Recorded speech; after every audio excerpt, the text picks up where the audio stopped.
আল্লাহ বান্দার তফাৎ কি? বান্দার ভুল হবে, আল্লাহর কোনো ভুল হবে না।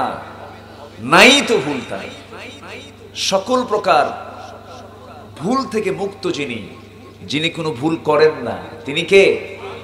আল্লাহ তাআলা। সেই মহান রব্বুল আলামিনের পক্ষ থেকে নাজিল হওয়া একটি কিতাব, কোরআনে কারীমের গুরুত্বপূর্ণ একটি সূরা, সূরা তাওবা থেকে আমি কিছু কথা বলার ইরাদা করছি, ইচ্ছা পোষণ করছি। আল্লাহ তাআলা যেন আমাকে আমলের নিয়তে বলার এবং আপনাকেও শোনার তৌফিক দান করেন। জোরে বলি আল্লাহুম্মা আমিন। কোরআন ছোটখাটো কোনো কিতাবের নাম নয়। কোরআন দুনিয়ার কোনো লেখকের কোনো লেখা বই নয়। কোরআন দুনিয়ার কোনো সাহিত্যিকের কোনো রচিত সাহিত্য নয়। কোরআন এই পৃথিবীর মানচিত্রে আল্লাহ পাক দেননি। আল্লাহ পাক কোরআনটা হিফজ সংরক্ষণ করেছেন একটি জায়গায়, এর একটি নির্দিষ্ট বাড়ি আছে। কোথায় বলেন তো? লাউহে মাহফুজ।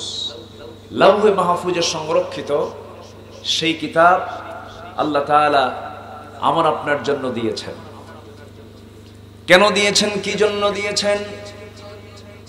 আল্লাহ তাআলা তার রাসূলকে সুন্দর করে জানিয়ে দিলেন, কিতাবুন আনসালনাহু ইলাইকা লিতুখরিজান নাসা মিনায-যুলুমাতি ইলান-নূর। হে রাসূল, আমি আপনাকে যে কিতাবটা দান করেছি, কিতাব নাজিলের মূল উদ্দেশ্য হলো আপনি যেন দিশেহারা, আপনি যেন জুলুমাতে থাকা, অন্ধকারে থাকা, জাহান্নামের লাইনে থাকা মানুষকে যেন, অন্ধকারাচ্ছন্ন মানুষকে যেন আপনি কোরআনের আলোতে আলোকিত করে যেন আপনি তাদেরকে জান্নাতের রাস্তায় তুলে দিতে পারেন। এই জন্য আমি আল্লাহ আপনার প্রতি কোরআনটা নাজিল করে দিয়েছি। আমার বন্ধুগণ, আল্লাহ রাব্বুল আলামিন এই পৃথিবীর প্রথম যে মানুষ আদম আলাইহিস সালাতু ওয়াস সালাম কি দুনিয়াতে পাঠানোর আগে জান্নাতের মধ্যে রেখে দিয়েছিলেন, সৃষ্টি করে জান্নাতে রাখলেন, জীবন সঙ্গিনী দিলেন। সেই জায়গায় সময় কাটলো বেশ কিছুদিন। ফাযাল্লাহুমা শাইতান, শয়তান পদস্খলন ঘটায়া দিল, টিকতে পারলেন না দুজন জান্নাতের ভিতরে। আল্লাহ রাব্বুল আলামিন বললেন, কুলনা হাবিতু মিনহা জামিআন ফাইম্মা ইয়াতিয়ান্নাকুম মিন্নী হুদান ফামান তাবিআ হুদায়া ফালা খাউফুন আলাইহিম ওয়ালা হুম ইয়াহজানুন। জোরে বলুন আল্লাহু আকবার। আদম রে জান্নাতে থাকা হলো না, দুনিয়াতে চলে যাও। আমার পক্ষ থেকে হেদায়েতের কোনো কিতাব যদি চলে যায়, সেই কিতাবের যারা ইত্তেবা করবে, অনুসরণ করবে, তাদের কোনো চিন্তা নাই, তাদের কোনো ভয় নাই। জোরে বলি সুবহানাল্লাহ। তাহলে পথ পাওয়ার জন্য হেদায়েতের কিতাব কে দিয়েছেন? আসতে বলবেন না, কে দিয়েছেন? তাহলে পথ পেতে হলে আমরা আসব, আমরা ফিরে আসব কিসের দিকে? আসতে বলবেন না, কিসের দিকে? পথ আছে কোথায়? বলেন, পথ আছে কোথায়? না দরবারে? আমরা দরবার নিয়ে যত ব্যস্ত থাকি, অমুক দরবারের মুরিদ হলেই তো আমি জান্নাত পেয়ে যাব, এরকম অন্ধ আনুগত্য কিছু আছে না নাই? আমি দরবারকে খারাপ বলছি না, আবার ভুল বুঝবেন না। আমি দরবার বিরোধী লোক না, দরবারকে আমিও মহব্বত করি, কিন্তু সেই দরবার যে দরবারের সাথে আমার নবীর দরবারের মিল থাকবে। আসতে বলবেন না, জোরে বলুন ঠিক কিনা? যে দরবারে পায়জামা থাকে না, যে দরবারে গাজার গন্ধে মশা পর্যন্ত বদদোয়া করে, ওই সমস্ত দরবারে যাওয়া যাবে? যাওয়া যাবে? আমার কথার আওয়াজ কি সবার কানে যাচ্ছে? সবাই শুনতে পাচ্ছেন তো? সাউন্ড সাপ্লাই হচ্ছে? জি, বলি আলহামদুলিল্লাহ। আমি জানি আজকে আপনাদেরকে আমি একটু কষ্ট দেব, কারণ প্রচন্ড গরম, বসে আছেন আপনারা। আমি আল্লাহর কসম করে বলতে পারি, যারা এসেছেন কোরআনের মহব্বতী এসেছেন, বলি আলহামদুলিল্লাহ, জোরে বলি আলহামদুলিল্লাহ। কিন্তু এই সমস্ত কোরআনের এই মিলন মেলা, কোরআনের এই সম্মেলন অনেকের গায়ে জ্বালা পোড়া করে, আছে না নাই? অনেকের সহ্য হয় না। কিন্তু জেনে রাখবেন, কোরআনের মাহফিল হলো একটা মৌচাক। মৌচাকে কি থাকে? মধু থাকে। মধু যদি কেউ নিতে চায়, মৌচাক পাহারা দেবার জন্য মৌমাছি আছে না নাই? তাহলে মৌমাছির সঙ্গে শত্রুতা করে কি মধু নেওয়া যাবে? মধু নেওয়া যাবে? মধু নিতে হলে মাছির সঙ্গে আগে পীড়িত করতে হবে। মৌমাছির সঙ্গে পীড়িত কইরা এরপর আস্তে করে সেখান থেকে মধুটা আহরণ করতে হবে। ঢিল মারবেন, হুল ফুটে দেবে। তেমনি কোরআন যেখানে আলোচনা হয় সেটা হলো মৌচাক। মৌচাকে আস্তে করে বসে মধু আহরণ করবেন। কোরআনের ফয়েজ, কোরআনের হুকুম হাকামগুলো শুনে আনুগত্য করার চেষ্টা করবেন। বিরোধিতা করবেন, হুল ফুটিয়ে দেওয়া হবে।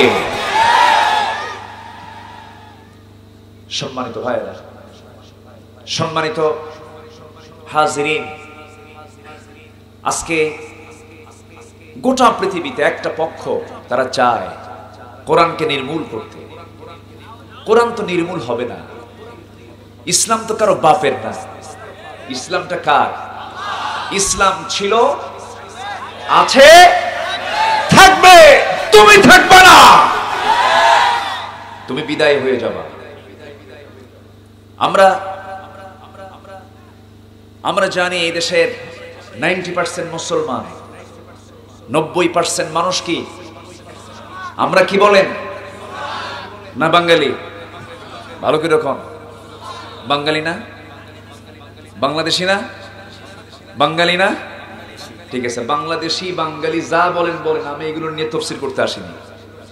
ঠিক আছে, আমি বাঙালি, আমি বাংলাদেশি, সব ঠিক আছে। সবার আগে আমার পরিচয় কি? আরো জোরে, হুয়া সাম্মাকুমুল মুসলিমিন। সবার আগে আমার পরিচয় হলো আমি মুসলমান, হানাফি, আহলে হাদিস। আর কি আছে? থামেন। এরপরে অমক দরবারের অমক পীরের মুরিদ, এরকম আছে না নাই? আছে। এগুলো আমার আসল পরিচয় আগে নয়। এক নাম্বার ফার্স্ট পরিচয় হলো আমি কি? আরো জোরে, মুসলমান। এই চিন্তাকে আমরা লালন করব।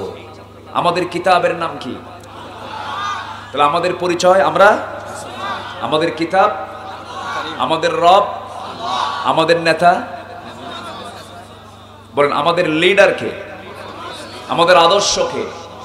মুহাম্মদুর রাসূলুল্লাহ, মুহাম্মদুর রাসূলুল্লাহ। সব তো একই, কিন্তু এর মাঝে বিভাজন যারা সৃষ্টি করতে চায় তারাই হলো টাটকা মুনাফিক। আমি টুপি দিয়ে মূল্যায়ন করব কেন? আমার দেশে এমনও লোক আছে টুপি দেখে সালাম দেয়, টুপির সঙ্গে যদি টুপি মিলে সালাম দেয়, কে? তো আমার গ্রুপের আছে না নাই? না। আমার ভাইয়েরা, কে লম্বা জুব্বা পরলো, কে ফাড়া পাঞ্জাবি পরলো, কার কতটুকু কাপড় চোপড়, কার কেমন টুপি, লম্বা টুপি, গোল টুপি, এগুলো এখন দেখার সময় নয়। ফেরকা সৃষ্টি করা যাবে না। ইখতিলাফ থাকতে পারে কিন্তু ইফতিরা করা যাবে না। আল্লাহ রাব্বুল আলামিন গোটা মুসলিম উম্মাহকে লক্ষ্য করে বলছেন, তোমরা কি করবে? ওয়া'তাসিমু বিহাবলিল্লাহি জামিআন ওয়া লা তাফাররাকু শারআ লাকুম মিনাদ-দীনি মা ওয়াসসা বিহি নূহান ওয়াল্লাযী আওহাইনা ইলাইকা ওয়া মা ওয়াসসাইনা বিহি إبراهيم وموسى وعيسى أن أقيموا الدين ولا تتفرقوا فيه كبر على المشركين ما تدعوهم إليه জোরে বলুন আল্লাহু আকবার। মতপার্থক্য সৃষ্টি করো না, ফিতনা ফাসাদ সৃষ্টি করো না। কে 3 রাকাত পড়লো, কে 1 রাকাত বেতের পড়লো, কে 8 রাকাত তারাবি পড়লো, কে 20 রাকাত তারাবি পড়লো, কে নামাজ পড়তে নিয়ে হাতটা বুকে বাঁধলো, কে নাভিতে বাঁধলো, কে বাঁধলো না। ফরজ নামাজের পরে কি দোয়া করলো, কে দোয়া করলো না। এগুলো নিয়ে গন্ডগোল করার জন্য আল্লাহ আমাকে আপনাকে পাঠান নাই। আল্লাহ পাক আমাকে আপনাকে পাঠিয়েছেন। গোটা পৃথিবীতে কোনো দিন চলবে না, একমাত্র দিন থাকবে ইসলাম। আজকে সমাজে যাকাত আছে না সুদ আছে, এগুলো নিয়ে কথা বলতে পারেন না। আজকে সমাজে জেনার পরিমাণ বেশি না বিয়ের পরিমাণ বেশি? সমাজে আজকে বিয়ে বেশি চালু না জেনা বেশি চালু? জেনা চালু। বিয়ে তো করা লাগে না, 40 পার হয়ে যায় বিয়ে করে না। কইছে কি করে খাওয়াবো, দেখেন কি বেকু। এরকম আছে না নাই? 40 হয়ে গেছে বয়স, বিয়ের সময় এখনো তার হয় নাই। 50-এ বিয়ে করে, 50-এ বিয়ে কইরা 55 বছর বয়সে বাপ হয়। সন্তানটা নিয়ে যখন রাস্তায় হাঁটে তখন লোকেরা বলে, এই ছেলে এটা কি তোমার দাদা না নানা? আমার কথা কি বুঝতে পারছেন সবাই? আজকে বিয়েকে ডিসকারেজ করা হচ্ছে, জেনাকে উদ্বুদ্ধ করা হচ্ছে, বিয়েকে কঠিন করে দেওয়া হচ্ছে, জেনাকে সহজ করে দেওয়া হচ্ছে, সুদকে সহজ করে দেওয়া হচ্ছে। যাকাত সমাজে বন্ধ হয়ে গেছে। সম্মানিত ভাইয়েরা, এই সমস্ত বিষয়ে আমরা কথা না বলে, আমরা অতিরিক্ত বিষয় না আমরা আজকে নিজেকে নিয়ে ব্যস্ত হয়ে পড়েছি। একজন আরেকজনকে দেখতে পারছি না, না এগুলো করা যাবে না। আমরা পরিচয়ের দিক থেকে আমাদের 1 নম্বর পরিচয় আমরা কি? আরো জোরে বলুন, আমরা কি? আমাদের দ্বীনের নাম কি? ইসলাম। সব জায়গায় থাকার দরকার আছে না নাই? মসজিদে ইসলাম আছে না নাই? মসজিদে ইসলাম আছে না নাই? মসজিদের ইমাম যদি সূরা ফাতিহা না পড়ে কুলহু দিয়ে শুরু করে, আমরা কি ইমামতি মানব? মসজিদে যেমন ইসলাম থাকে, মসজিদে যেমন কোরআন থাকে, যারা রাষ্ট্রে ইসলামকে বরদাস্ত করতে চায় না ওরা প্রকৃত মুসলমান হতে পারে না। মসজিদেও ইসলাম থাকবে, রাষ্ট্রেও ইসলাম থাকবে। জুদা হো দিন সিয়াসত সে তু রহ জাতি হ্যায় চেঙ্গেজি। রাষ্ট্র থেকে ইসলাম যখন পৃথক হয়ে যাবে, ভাবতে হবে সেই রাষ্ট্রে বিরাজ করবে চেঙ্গিস খানের স্বৈরাচারী শাসন। আজ আমরা স্পষ্ট হতে পারি না কোনটা স্বৈরতন্ত্র আর কোনটা গণতন্ত্র, কে স্বৈরাচার আর কে গণতন্ত্রের ঠিকাদার, এটা বোঝা আজকে কঠিন। সম্মানিত ভাইয়েরা, অনেক কথা আছে। কোরআন তো সবকিছু বলে, তাই না? কোরআন কি শুধু নামাজের কথা বলে? কোরআনে সবকিছু আছে না নাই? অনেকে চুপ করে আছেন, হুজুর আপনি কি বলেন? কোরআনে সব আছে। অনেকে এটা বিশ্বাস করতে চায় না, কিন্তু কোরআনে সব আছে না নাই? কোরআন দিয়ে কি রাষ্ট্র চালানো যায়? আসতে বলেন কেন? ব্যাংক চালানো যায়, পরিবার চালানো যায়, সমাজ চালানো যায়। চুরির বিধান, ডাকাতের বিধান, জেনার বিধান, হত্যার বিধান, ফৌজদারি, দণ্ডবিধি, সমস্ত আইন কানুন আছে না নাই? সব আছে, কিন্তু আমরা কোরআনের পিছনে নাই। কোরআনকে আমরা আঁকড়ে ধরতে পারি নাই। আমার ভাইয়েরা, আমরা কি যেন একটা মহব্বতে নিজেকে জড়িয়ে রেখেছি, কি যেন একটা মোহের পেছনে আমরা দৌড়াচ্ছি। কোন দিকে যেন দৌড়াই? শান্তির জন্য দৌড়াই, পৃথিবীর ক্ষণিকের কিছু আরামের জন্য দৌড়াই, দুনিয়ার ক্ষণিকের কিছু সম্মান যশ খ্যাতির জন্য আমরা দৌড়াই। কিন্তু আসল মহব্বত তো আরো অন্য কোনো মহব্বত নয়। আসল মহব্বত কার মহব্বত? আমাকে আমার মা বেশি ভালোবাসেন না আল্লাহ বেশি ভালোবাসেন? অনেকে চুপ করে আছেন, ভাবতেছে চিন্তা করি কি করা যায়। আমাকে আমার মা বেশি ভালোবাসেন না আল্লাহ বেশি ভালোবাসেন? হ্যাঁ, সত্যি বলতেছেন তো? আমার বাবা মাকে বেশি ভালোবাসেন না আল্লাহ আমাকে বেশি ভালোবাসেন? আমি কাকে বেশি ভালোবাসি? ভালো কইরা বলেন, এখন ভালো কইরা বলেন, মন থেকে বলেন। আল্লাহকে? আল্লাহকে। কোরআন নিয়ে যে অবমাননাগুলো হচ্ছে, অনেকে চুপ আছে না নাই? কোনো কথা নাই, কে বাবা যা হয় হয়ে যাক, কিয়ামত হয়ে যাক, আমি ওর পিছনে নেই, এরকম কিছু চিন্তার লোক আছে না নাই? সব সহ্য হবে। আল্লাহ, রাসূল, কোরআন, ইসলাম নিয়ে কেউ কথা বললে জিহ্বা টেনে ছিড়ব আমরা। রাজি আছেন কারা কারা? হাত উঁচু করে দেখান।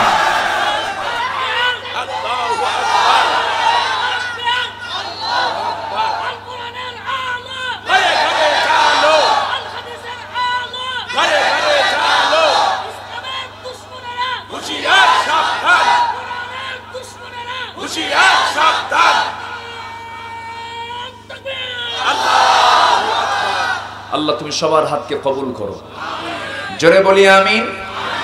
তাহলে মোহাব্বত এক নাম্বার কার সাথে? বলেন কার সাথে? আল্লাহ আছেন না নাই? কোথায় আছেন বলেন?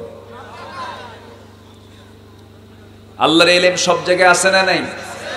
তবে আল্লাহ তাআলার আরশে আজিম আছে না নাই? আর রহমানু আলাল আরশি ইস্তাওয়া। আমার আল্লাহ আরশে আজিমে সমাসীন আছেন, সব তিনি জানেন, সব তিনি দেখেন, সব তিনি বোঝেন। সকল যোগ্যতা কার? তার কোনো ক্লান্তি আছে?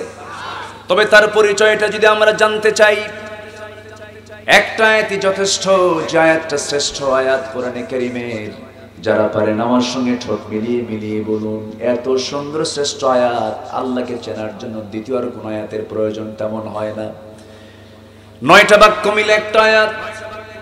যারা পারেন ঠোঁট মিলিয়ে বলুন, আল্লাহু লা ইলাহা ইল্লা হুয়াল হাইয়ুল কাইয়্যুম লা তা'খুযুহু সিনাতুন ওয়ালা নাওম লাহু মা ফিস সামাওয়াতি ওয়া মা ফিল আরদি মা যাল্লাযী ইয়াশফা'ু 'ইনদাহু إلا بإذنه يعلم ما بين أيديهم وما خلفهم ولا يحيطون بشيء من علمه إلا بما شاء وسع كرسيه السماوات والأرض ولا يؤوده حفظهما وهو العلي العظيم জোরে বলুন আল্লাহু আকবার। কোরআনের আলোকিত বুঝ দাও, হাদিসের যথাযথ জ্ঞান দাও, কোরআনের আলোকিত বুঝ দাও। জোরে বলি আমিন। আজকে যদি কোরআনের জ্ঞান আমাদের থাকতো, অর্থগুলো বলা লাগতো না, একটা আয়াত বোঝার জন্য যথেষ্ট। আমরা তো আমাদেরকে ভুলে গেছি আজ, আমরা আমাদেরকে চিনি না। আমরা আমাদেরকে চিনলে পরে আমরা কাকে চিনব? কাকে চিনবো? আমরা আল্লাহকে চিনব। নিজেকে চেনার তুমি তৌফিক দাও খোদা, তোমাকে চেনার তুমি তৌফিক দাও, নিজেকে চেনার তুমি তৌফিক দাও খোদা, তোমাকে চেনার তুমি তৌফিক দাও। জোরে বলি আমিন। মান আরাফা নাফসাহ ফাকাদ আরাফা রাব্বাহ। যে নিজেকে চিনতে পেরেছে সে তার আল্লাহকে চিনতে পেরেছে। আমি তো আমাকে চিনতে পারি না, আমি তো চিনি না আমি কে। আমাকে সবচেয়ে সম্মান দিয়েছেন কে? আমাকে সবচেয়ে সুন্দর করেছেন কে? আমাকে সবচাইতে আদর করে যত্ন করে বানিয়েছেন তিনি কে? আল্লাহ বলছেন, বান্দা তুই আমার দিকে 1 হাত আগায় আসিস, আমি তোর দিকে 10 হাত আগায় যাই। তুই আমার দিকে হেঁটে হেঁটে আসিস, আমি তোর দিকে দৌড়ে দৌড়ে যাই। কিন্তু আমরা আল্লাহকে কাছে নিতে জানি না, আমরা আল্লাহকে কাছে নিতে পারি নাই। আল্লাহকে কাছে নিতে চাই আমরা। জোরে বলি ইনশাআল্লাহ, আর জোরে বলি ইনশাআল্লাহ। নামাজ না পড়লেও চলবে, হ্যাঁ? নামাজ না পড়লে চলবে? কিন্তু একটা প্রশ্ন, আল্লাহ আমাকে আপনাকে বানালেন, তাহলে আমার প্রতি সবচেয়ে বেশি দয়া কার? তাহলে যারা জাহান্নামে যাবে আল্লাহর কি তাদের প্রতি দয়া নাই? তো দয়া যদি থাকে তাহলে জাহান্নাম কেন দিবেন? প্রশ্ন আছে না নাই? এই প্রশ্নের জবাবও আছে, শুনবেন? শুনতে রাজি আছেন তো ইনশাআল্লাহ? জি। এমন একটা প্রশ্ন করেছিলেন একজন পয়গম্বর, যিনি আল্লাহর সঙ্গে সরাসরি কথা বলেছেন। সূরা তাহার ভিতরে আল্লাহ রাব্বুল আলামিন বিস্তারিত কথা বলেছেন, যে সূরাকে সূরাতুল কালিম বলা হয়। কালিমুল্লাহ মুসা ওয়া কাল্লামাল্লাহু মুসা তাকলিমা। মুসা আলাইহিস সালাতু ওয়াস সালাম তিনি একদিন আল্লাহকে বলছেন, আল্লাহ একটা প্রশ্ন করি। কি প্রশ্ন? তুমি অসন্তুষ্ট হবে না তো? এরকম করে তিনি প্রশ্ন করছেন। বলো মুসা, কি বলবা? আল্লাহ তুমি এত আদর করে এত মহব্বত করে আমাদেরকে বানালে, মানুষকে বানালে, আবার সেই মানুষকে তুমি যদি জাহান্নামে ঢুকাও তোমার কি কষ্ট হবে না? আল্লাহকে ধরে ফেলছেন মুসা আলাইহিস সালাম। তিনি বললেন এই প্রশ্ন, আল্লাহ বললেন ঠিক আছে মুসা, তোমার এই জবাব দেওয়ার জন্য তোমাকে প্র্যাকটিক্যালি বুঝাইয়া দিতে হবে। আল্লাহ করো, কি প্র্যাকটিক্যালি বুঝাবা? এই মুহূর্তে তুমি গমের কিছু বীজ নিয়ে গম ছিটায় দাও জমিতে। গম ছিটায় দিলেন, গম হলো, আবাদ হলো, শুকায় গেল। গমটা জমি থেকে কেটে নিয়ে আসলেন, কিছু নাড়া রেখে আসলেন। নাড়া বোঝেন তো? এলাকায় কি বলে? নাড়াই বলে। আচ্ছা, কিছু গমও থুয়ে আসলেন। সব গম তো নেওয়া লাগে না। গম আর কিছু নাড়া থুয়ে যেগুলো প্রয়োজনীয় সেগুলো নিয়ে চলে আসছেন, এবং পরে তিনি সেই নাড়াতে আগুন লাগাই দিয়েছেন। আল্লাহ বলেন মুসা, গমের আবাদ করেছো, সব কি নিয়ে আসছো? কেনা কি করেছো? বাকিগুলো যেগুলো প্রয়োজন না এগুলো আগুন দিয়ে জ্বালায় দিছে। আল্লাহ বলেন দুনিয়াতে কিছু বান্দা, সব বান্দা পাঠাইছে আমি, যে সমস্ত বান্দা আমার দরকার নাই সেগুলো আমি নিয়ে আসি নাই, নিয়ে আসবো না। যেগুলো বান্দা আমার প্রয়োজন, আমার পছন্দের বান্দা, এগুলোকে তুলে নিয়ে জান্নাতে ঢুকাবো, আর বাকিগুলোকে আগুনে জ্বালাইয়া দেবো। কি কথা কি বোঝা যায়? কথা বোঝা যায়? আমার আল্লাহর পছন্দের গোলাম আমাকে আপনাকে হতে হবে। আমার আল্লাহ আমাকে আপনাকে যেমন তিনি ভালোবাসেন, আমারও ভালোবাসা দিতে হবে। ভালোবাসা কি এক পক্ষে হয় নাকি? এক পক্ষে ভালোবাসা হয় নাকি? এক পক্ষে ভালোবাসা হয় না। ভালোবাসা তৈরি করার জন্য পক্ষ দুটাই লাগে। আল্লাহ বলছেন বান্দা তোর ভালোবাসা একটু দুর্বল, আমি তোর প্রতি সবল হয়ে যাব। ইদা তাকাররাবাল আবদু ইলাইয়া, যখন কোন বান্দা আমার দিকে হেঁটে হেঁটে আসে আমি তার দিকে দৌড়ে দৌড়ে যাই রে বান্দা। বান্দা তুই যখন আযান শুনে ওযু বানায় নামাজে দাঁড়াস, আমি তোর সামনে দাঁড়ায়া যাই। বান্দা যখন ওযু বানায় হাতের সগীরা গুনাহগুলো মাফ হয়ে যায়। মুখমণ্ডল যখন ধৌত করে মুখের সগীরা গুনাহগুলো মাফ হয়ে যায়। মাথা যখন মাসে করে মাথার সগীরা গুনাহগুলো মাফ হয়ে যায়। দুই পা যখন ধৌত করে দুই পায়ের সগীরা গুনাহগুলো মাফ হয়ে যায়। একটা করে কদম ফেলে 10টা করে নেকি তার আমলনামায় লেখা শুরু হয়ে যায়। মসজিদের দিকে যখন চলে যায়, হাইয়া আলাস সালাহ, হাইয়া আলাল ফালাহ, কদ কামাতিস সালাহ, কদ কামাতিস সালাহ। নামাজ তো দাঁড়ায় গেল। বান্দা নামাজে যখন বান্দা প্রথম কাতারে দাঁড়ায়, নামাজে দাঁড়ানোর সঙ্গে সঙ্গে আল্লাহ তার মেহমান হয়ে তার সামনে দাঁড়ায়া যায়। বান্দা যখন সূরা ফাতিহার প্রথম আয়াতটা বলে আলহামদুলিল্লাহি রাব্বিল আলামিন, আল্লাহ বলেন হামিদানি আবদি আর রহমানির রহিম আসনা আলাইয়া আবদি মালিক ইয়াউমিদ্দিন মাজ্জাদানি আবদি ইয়াকা না'বুদু ওয়া ইয়াকা নাস্তাঈন। যখন বলে তখন বলেন হাদা বাইনি ওয়া বাইনা আবদি, বান্দা তুই আমার কাছে কি চাস, এখন প্রাণ খুলে চাওয়া শুরু কর। ইহদিনাস সিরাতাল মুস্তাকিম থেকে শুরু করে নিয়া ওয়ালা দাল্লিন পর্যন্ত যখন বান্দা বলে, আল্লাহ বলছেন বান্দারে নামাজের মধ্যে দাঁড়িয়ে দাঁড়িয়ে এতক্ষণ ধরে যা চাইলে সব চাও কবুল করলাম, আর কি চাবি বান্দা বল। বান্দা যখন আল্লাহু আকবার বলে রুকুতে চলে যায়, আল্লাহ তখন অস্থির হয়ে যান। সামিআল্লাহু লিমান হামিদা রব্বানা লাকাল হামদ হামদান কাসীরান তাইয়িবান মুবারাকান ফি। যখন বান্দা বলে তখন আল্লাহ আরো অস্থির হয়ে যান। বান্দা যখন সিজদায় পড়ে তখন আল্লাহ সমস্ত ফেরেশতাদেরকে ডাক দেন। সমস্ত ফেরেশতাকে ডাক দিয়ে বলেন, ও ফেরেশতারা দেখ, এরা আমাকে দেখে নাই, আমার রাসূলকে দেখে নাই, জান্নাত দেখে নাই, জাহান্নাম দেখে নাই। কোরআনকে রিসার্চ করেছে, কোরআনকে তাদাব্বুর করেছে। ফালা তাদাব্বারুনাল কোরআন, কোরআনকে তাদাব্বুর করে কোরআন গবেষণা করে আমাকে চিনে খুঁজে পেয়েছে। এই সমস্ত বান্দাগুলো সিজদায় পড়ে আমাকে কেমন করে সুন্দর করে আমাকে সন্তুষ্ট করার চেষ্টা করছে।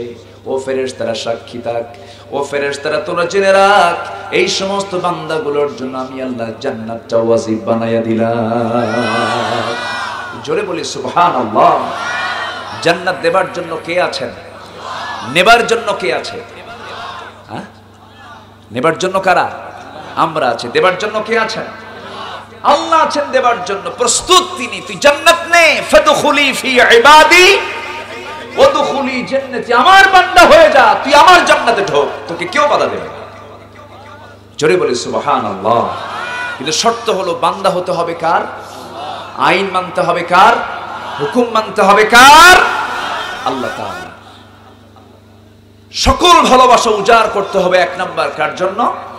ওয়াল্লাযীনা আমানু আশাদ্দু হুব্বান লিল্লাহ। ঈমানদার তারাই যারা সবচাইতে সকল ভালোবাসার প্রথমটা বরাদ্দ করে কার জন্য? আল্লাহর জন্য। ঈমানদাররাই তো আল্লাহকে বেশি ভালোবাসে। আল্লাহকে ভালোবাসতে হবে সবচেয়ে কম না সবচেয়ে বেশি? আমার আল্লাহ আমাকে ভালোবাসেন সবচেয়ে কম না সবচেয়ে বেশি? হাল জাযাউল ইহসানি ইল্লাল ইহসান। ভালোর বিনিময় তো ভালোই দিতে হবে। আল্লাহ আমাকে বেশি ভালোবাসেন, আমি আল্লাহকে বেশি ভালোবাসি। কারণ আমার প্রাণ কার হাতে? আসতে বলবেন না, কার হাতে? আল্লাহর হাতে। আমার প্রাণ তো আল্লাহর হাতে। তিনি আমার সবকিছু মনিটরিং করেন। তিনি তেমন রব যিনি সবকিছু দেখেন, সবকিছু জানেন। পৃথিবীর সমস্ত প্রশাসন চোখের দৃশ্যগুলো দেখতে পারে, মনের খবরগুলো রাখতে পারে না। আমার আল্লাহ তো এমন রব, ও বান্দা তোর মনের রাজত্বে তুই কি দানা বেঁধেছিস, আমি আল্লাহ সেই খবরটাও জানি। তোমার অন্তরে তুমি কি চিন্তা করো, সেই চিন্তার জগতের সব খবর আমি আল্লাহ আমার কাছে আছে। তুমি আমাকে ফাঁকি দিবা? অসম্ভব, অসম্ভব। আল্লাহকে ফাঁকি দেওয়ার কোনো সুযোগ কোনো বান্দার কোনোদিন হতে পারে না। সুতরাং ভালোবাসা বরাদ্দ হবে কার জন্য? আল্লাহকে ভালোবাসবো বাপের চাইতে কম না বেশি? নিজের চাইতে? বলেন, নিজের চাইতে বেশি। কেমন ভালোবাসা দিতে হবে আল্লাহ তাআলা সূরা তাওবার ভিতরে সুন্দর করে বলছেন। আসুন মূল আলোচনার সঙ্গে একটু মিলায়ে দিচ্ছি। আলোচনা তো শুরু হয়ে গেছে অনেক আগেই, একটু মিলায়ে দিচ্ছি। কষ্ট হবে আসলে। এই দেশের ওয়াজের মৌসুম হচ্ছে মূল শীতের ভিতরে। শীত যত চেপে আসে আলোচনা শুনে তত মজা আসে। আলোচক যদি আলোচনা করতে করতে ঘেমে যান, তখন আলোচনা যে একটা এনার্জি একটু হলো লস হয়। আর শীতকালে ঘামের কোনো কায়দা নেই। যত গভীরে চলে যায় আলোচনা, আলোচকের মানে গা তখন গরম হতে থাকে, শ্রোতারা তখন গভীর মনোযোগ দিয়ে বসে থাকতে। কিন্তু এখন সে দৃশ্য আমি দেখতে পাচ্ছি না। সব ছটফটানি শুরু হয়ে গেছে, চরম গরম। এরপরেও যে বসে আছেন, এটা একটা জিহাদ ছাড়া কিছু না। বলি আলহামদুলিল্লাহ, জোরে বলি আলহামদুলিল্লাহ। এটা মুজাহাদা, এটা বিশাল। আপনারা মানে বলা চলে, আমি যেটা মনে করছি যে এত গরমের মধ্যে আপনারা বসে আছেন, এটা একমাত্র চেষ্টা ছাড়া এটা সম্ভব নয়। ইমানের আকর্ষণেই বসে আছেন। বলি আলহামদুলিল্লাহ, জোরে বলি আলহামদুলিল্লাহ। তাহলে আমরা আল্লাহকে কেমন ভালোবাসবো, আল্লাহ তাআলা সুন্দর করে সূরা তাওবার 24 নম্বর আয়াতে জানিয়ে দিচ্ছেন কেমন করে ভালোবাসতে হবে। একটু শিখে নাও, জেনে নাও। আমাদের আব্বা আছে না? সবার আব্বা আছে না নাই? আমাদের ছেলে আছে না নাই? বউ, সন্তানাদি, ব্যবসার জিনিস, মালামাল, পছন্দের ঘর বাড়ি আছে না নাই? এগুলোর প্রতি টান আছে না নাই? আল্লাহ পাক এগুলো কি টানতেছেন এই জায়গায়? তাহলে এগুলোর প্রতি যে তোমাদের টান আমি আল্লাহ দিয়েছি, এগুলোর টানের চাইতে আমার প্রতি টান তোমার কেমন থাকা উচিত, আল্লাহ পাক সুন্দর করে এটা বুঝিয়ে দিচ্ছেন। এখানে আলেম উলামা আছেন। আমি কোরআনের বাইরে কথা বলার কখনো চেষ্টা করি না, কারণ পারি না আমি। কারণ কোরআনের ভিতরে তো বহু ওয়াজ, বহু কথা আছে না নাই? আচ্ছা, আল্লাহ রাব্বুল আলামিন বলেন, কুল ইন কানা আবাউকুম ওয়া আবনাউকুম ওয়া ইখওয়ানুকুম ওয়া আযওয়াজুকুম ওয়া আশীরাতুকুম وأموال اقترفتموها وتجارة تخشون كسادها ومساكن ترضونها أحب إليكم من الله ورسوله وجهاد في سبيله فتربصوا حتى يأتي الله بأمره والله لا يهدي القوم الفاسقين جربوا الله أكبر আমার ভাইয়েরা আল্লাহ রাব্বুল আলামিন সুন্দর করে রাসূলকে জানাচ্ছেন হে রাসূল আপনি বলুন কুল হে রাসূল আপনি জানিয়ে দেন বলে দেন সমস্ত মানুষকে জানিয়ে দেন বিশেষ করে স্পেশালি ঈমানদারকে জানিয়ে দেন নিঃসন্দেহে তোমাদের পিতামাতা তোমাদের পিতা তোমাদের সন্তান সন্ততি তোমাদের ভ্রাতা তোমাদের স্ত্রী তোমাদের গোত্রীয় লোকজন তোমাদের সম্পদ তোমাদের ব্যবসার মালামাল তোমাদের পছন্দের ঘরবাড়ি যদি তোমাদের যেই পছন্দের এই সমস্ত বিষয়গুলো বলে দিলাম এই সমস্ত পছন্দের বিষয়গুলো যদি আল্লাহ এবং রাসূলের চাইতে বেশি প্রিয় হয়ে যায় আল্লাহর পথে জিহাদের চাইতে বেশি প্রিয় হয়ে যায় জেনে রেখে দিও ফাতারাব্বাসু হাত্তা ইয়াতি আল্লাহু বিআমরি অপেক্ষা তোমরা করো আল্লাহর শাস্তির জন্য শক্ত কথা না নরম কথা আস্তে বলে না শক্ত কথা না নরম কথা শক্ত কথা আমি তোমাদেরকে পিতা দিয়েছি আব্বা দিয়েছি আব্বার প্রতি দরদ তোমার থাকবে সন্তানের প্রতি দরদ তোমার থাকবে স্ত্রীর প্রতি মায়া মহব্বত তোমার থাকবে সম্পদের প্রতি মায়া মহব্বত তোমার থাকবে কারণ ইন্নামা আমওয়ালুকুম ওয়া আওলাদুকুম ফিতনা আল মাল ওয়াল বানুনা যিনা সম্পদ সন্তান এগুলো সৌন্দর্য এটাও আমি তোমাদের জন্য করে দিয়েছি কিন্তু জেনে রেখে দিও যতই মহব্বত থাকুক না কেন আমি আল্লাহ আমার মহব্বত নবীর প্রতি মহব্বত তার চেয়ে বেশি থাকা চাই কার কথা আস্তে বলবেন না কার কথা যদি এই মহব্বতটা না থাকে আল্লাহু লা ইয়াহদিল কওমাল ফাসিকিন ফাসিকদেরকে আল্লাহ পাক হেদায়েত দেন না তাহলে তাদের পরিচয় আল্লাহ কি বললেন ফাসিক বলে দিলেন এইজন্য মহব্বতটা এক নম্বর উজাড় করে দিতে হবে আল্লাহর জন্য কারণ আল্লাহ তো আমাকে আপনাকে সবকিছু উজাড় করে দিয়েছেন আল্লাহ বলছেন বান্দারা তুই আমাকে কেমন করে অস্বীকার করিস তুই আমাকে কেমন করে কুফরি করিস কাইফা তাকফুরুনা বিল্লাহি ওয়া কুনতুম আমওয়াতান فأحياكم ثم يميتكم ثم يحييكم ثم إليه ترجعون জোরে বলুন আল্লাহু আকবার তুমি বান্দা আমাকে কেমন করে অস্বীকার করো তুমি ছিলে নিষ্প্রাণ আমি তোমাকে প্রাণ দিয়েছি তুমি ছিলে অনস্তিত্বে আমি তোমাকে অস্তিত্ব দান করেছি এরপর আমি তোমাকে আবার মুর্দা করব আবার তোমাকে জিন্দা করব আমার কাছেই তোমাকে ফিরে আসতে হবে মিনহা খালাকনাকুম বলেন মিনহা খালাকনাকুম ওয়া ফিহা নুঈদুকুম ওয়া মিনহা নুখরিজুকুম তারাতান উখরা আমি যে মাটি থেকে পয়দা হয়েছে সেই মাটি দিয়ে কে পাঠাবেন কে নেবেন আবার সেই জায়গা থেকে তুলবেন কে আসতে বলবেন না তুলবেন কে এটার তাফসীর এসেছে আয়াতের তাফসীর দেখলাম যদিও দুর্বল তাফসীরটা খুবই দুর্বল riwayatটা দুর্বল রাসূল বলেছেন আল্লাহ পাক আমাকে যে মাটি দিয়ে বানিয়েছেন আমার আবু বকর আর আমার ওমরকে সেই মাটি দিয়ে বানানো হয়েছে এইজন্য আমার কবরের ডানে বামে আমার কবরের সামনে পিছনে আমার আবু বকর এবং ওমর আছে জোরে বলি সুবহানাল্লাহ আমার ভাইয়েরা সেই জায়গায় কবর হবে যে জায়গার মাটি দিয়ে আমাকে বানানো হয়েছে সে আল্লাহ বলছেন বান্দারা তুই আমাকে কেমন করে স্বীকার করিস এই যে গ্রামে গঞ্জের মানুষ আলুর সময় আলু জমিতে লাগে এলাকায় আলু হয় নাকি আলু হয় কি আলু হয় ছোট আলু না বড় আলু বড় আলু হয় ছোট আলু হয় ছোট আলু আর বড় আলুর মধ্যে কিছু তফাৎ আছে বড় আলু যদি কেউ জমিতে লাগাতে যান আলু চাষিরাই ভালো করে বুঝবেন কাঠিলাল আলু বড় বড় ধরনের আলু সে আলু বড় একটা আলু জমিতে লাগায় না এটাকে কেটে কেটে 4-5 টুকরা 6 টুকরা করে জমিতে লাগায় দেয় জমিতে লাগানো হলো ওই জমিতে লাগানোর পরে 1 মাস 1.5 মাস 2 মাস 3 মাস যখন হয়ে গেল সে আলু থেকে 8টা 10টা 12টা 14টা পর্যন্ত আলু জন্ম নিল কিন্তু যেই আলুটা কেটে লাগালো সে আলুর কোনো খবর আছে নাকি আছে ওটা খুঁজে পাওয়া যায় না, মাটি হয়ে যায়। আল্লাহ বলছেন বান্দারে তোর চোখের সামনে আমার সৃষ্টিগুলো তুই দেখিস, কেমন করে অস্বীকার করিস, তোকে আমি মাটি বানায় আবার জিন্দা করে আমার সামনে আমি আল্লাহ হাজির করবো রে বান্দা। ও বান্দা তুই আমাকে অস্বীকার করিস কেমনে? সব তো হেরে যাবি, সবাই হেরে যাবে, আলিয়া হেরে যাবে, স্ত্রী হেরে যাবে, সন্তান হেরে যাবে, পরিবার পরিজন হেরে যাবে।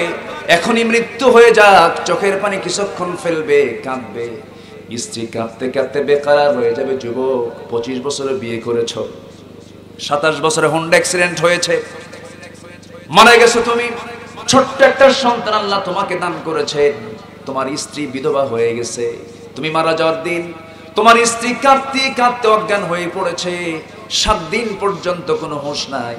এরপরে কান্না বন্ধ হয়ে যাবে, হাসি মুখে চলে আসবে।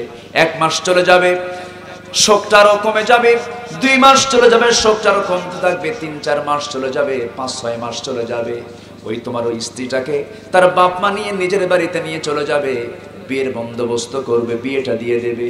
যে স্ত্রী তোমাকে বলেছিল আমার স্বামী গো, জীবনে আমার আর পুরুষের প্রয়োজন নাই, তুমি আমার জীবনের একমাত্র পুরুষ, সেই বউটার বিয়ে হয়ে যাবে। বিয়ে হওয়ার পর কয়েকদিন পর আপনার সেই ও যুবক তোমার সেই স্ত্রীটা তার বাপ মাকে আস্তে করে ডাক দিয়ে বলবে, মা আগের স্বামীর চাইতে এই স্বামীটা আমার দারুণ ভালো। এই তো দুনিয়ার নিয়ম, দুনিয়ার সমস্ত ভালোবাসাগুলো নকল, এই ভালোবাসার স্থায়িত্ব নেই। সমস্ত ভালোবাসাগুলো ক্ষণস্থায়ী, কিন্তু আসল ভালোবাসা আল্লাহর ভালোবাসা ক্ষণস্থায়ী না চিরস্থায়ী? আসতে বলেন ক্ষণস্থায়ী না চিরস্থায়ী? ওই ভালোবাসা জান্নাত পর্যন্ত গড়াবে। এই জন্য আল্লাহর প্রতি মহব্বত আমাকে আপনাকে বাড়ানো দরকার। আল্লাহ রাব্বুল আলামিন বান্দাকে ডাক দিয়ে বলছেন, বান্দা আমি তোর সকল চাহিদা পূরণ করলাম, বান্দা আমাকে ভুলে যাস না। তুই আমাকে ভুলে থাকলেও আমি তোকে ভুলবো না রে বান্দা, আমি তোকে 1 সেকেন্ডের জন্য ভুলি না, কারণ তোর প্রাণটা আমার হাতে। দেখার জন্য চোখ দিলাম, শোনার জন্য কান দিলাম, ঘ্রাণ নেবার জন্য নাক দিলাম, অক্সিজেন গ্রহণ করার জন্য নাক দিলাম, নাইট্রোজেন দিলাম, অক্সিজেন দিলাম, সব কিছু দিয়ে দিলাম। রক্তের প্রবাহ, রক্তের ফিল্টারিং এর জন্য কিডনি দিয়ে দিলাম। আল্লাহ রাব্বুল আলামিন প্রত্যেকটা বান্দার ভিতরে কয়টা করে কিডনি দিয়েছেন বলেন? আসতে বলবেন না, কয়টা করে? একটা নিয়েও কি বাঁচে না? একটা নিয়েও তো বাঁচে। একটা কিডনি হলেও চলতো, 2টা কিডনির জন্য আল্লাহ বলছেন, বান্দা আমি যে রহমান, আমি যে রহিম, এটা তার বড় প্রমাণ। একটা কিডনি দিলেও চলতো, 2টা দিয়েছে, হঠাৎ করে একটা যদি অকেজো হয়ে যায়, আরেকটা কিডনি নিয়ে যেন আমার জমিনে তুই বেঁচে থাকতে পারিস আর জিকির করতে পারিস সুবহানাল্লাহ। এই কিডনির ওজন মাত্র 200 গ্রাম। কারো কিডনি যদি অকেজো হয়ে যায়, কিডনি অকেজো হয়ে গেলে পরে ডায়ালিসিস মেশিন দিয়ে তার ডায়ালিসিস করতে হয়। কিডনির ওজন হচ্ছে 200 গ্রাম, ডায়ালিসিস মেশিনের ওজন হচ্ছে 100 কেজি। কয়শো কেজি বলেন? 100 কেজি। যে 100 কেজি মেশিন দিয়ে ডায়ালিসিস করতে হয়, সে 100 কেজি মেশিনের কাজ আল্লাহ পাক 200 গ্রাম এই কিডনি দিয়ে সম্পূর্ণ করাইয়া দেন। একটু আস্তে করুন সুবহানাল্লাহ, জোরে বলুন সুবহানাল্লাহ। আমি কি শেষ করে দেব আলোচনা? আলোচনা চালিয়ে যাব, জোরে বলি ইনশাআল্লাহ। সব ফাঁকা করে দেওয়া দরকার, কারণ বাতাস না থাকে, চতুর্দিকে যদি ঢেকে দেন তাহলে মানে সবাই গরমে সিদ্ধ হয়ে যাচ্ছে। ঠিক আছে, খুলে দিয়েছেন, ভালো হয়েছে। পাশে কি নদী টদি আছে নাকি? জি জি, পাশেই নদী, জান্নাতুন তাজরি মিন তাহতিহাল আনহার।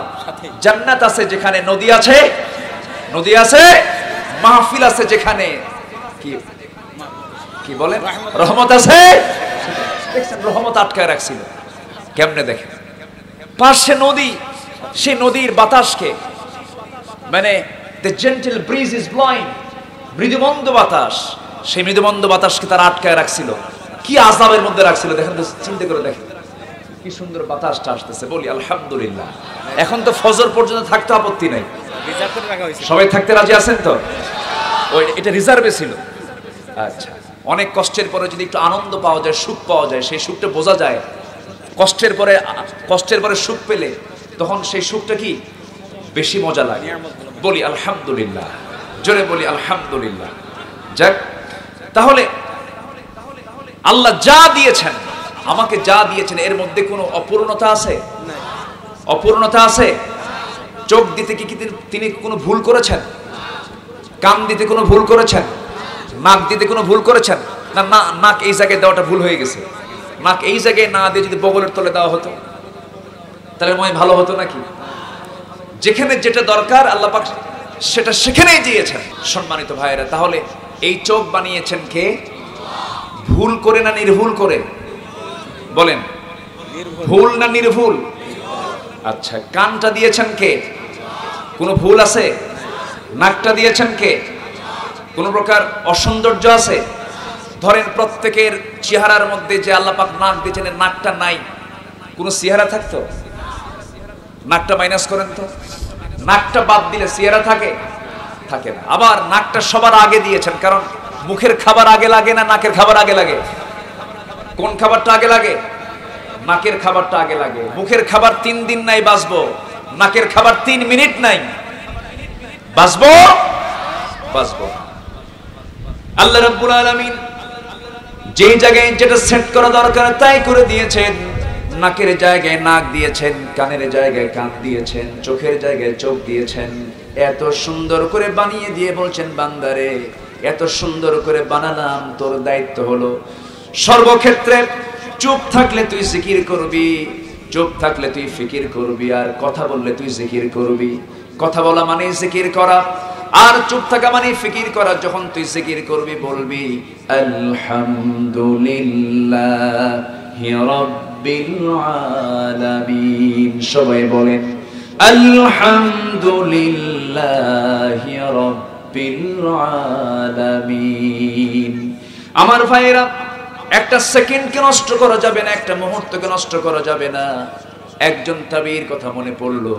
দেখেন তারা কি আমল করেছেন, কি জিকির আজগার করেছেন। যে আমলটা তারা ধরেছেন নিয়মিত তারা করেছেন। তাহাজ্জুদ যদি কোনো বান্দা পড়ে, উচিত হলো তার নিয়মিত তাহাজ্জুদ পড়া। নিয়মিত তাহাজ্জুদ পড়া তার উচিত, নিয়মিত তার নামাজটা তাহাজ্জুদ রেগুলার রাখা উচিত।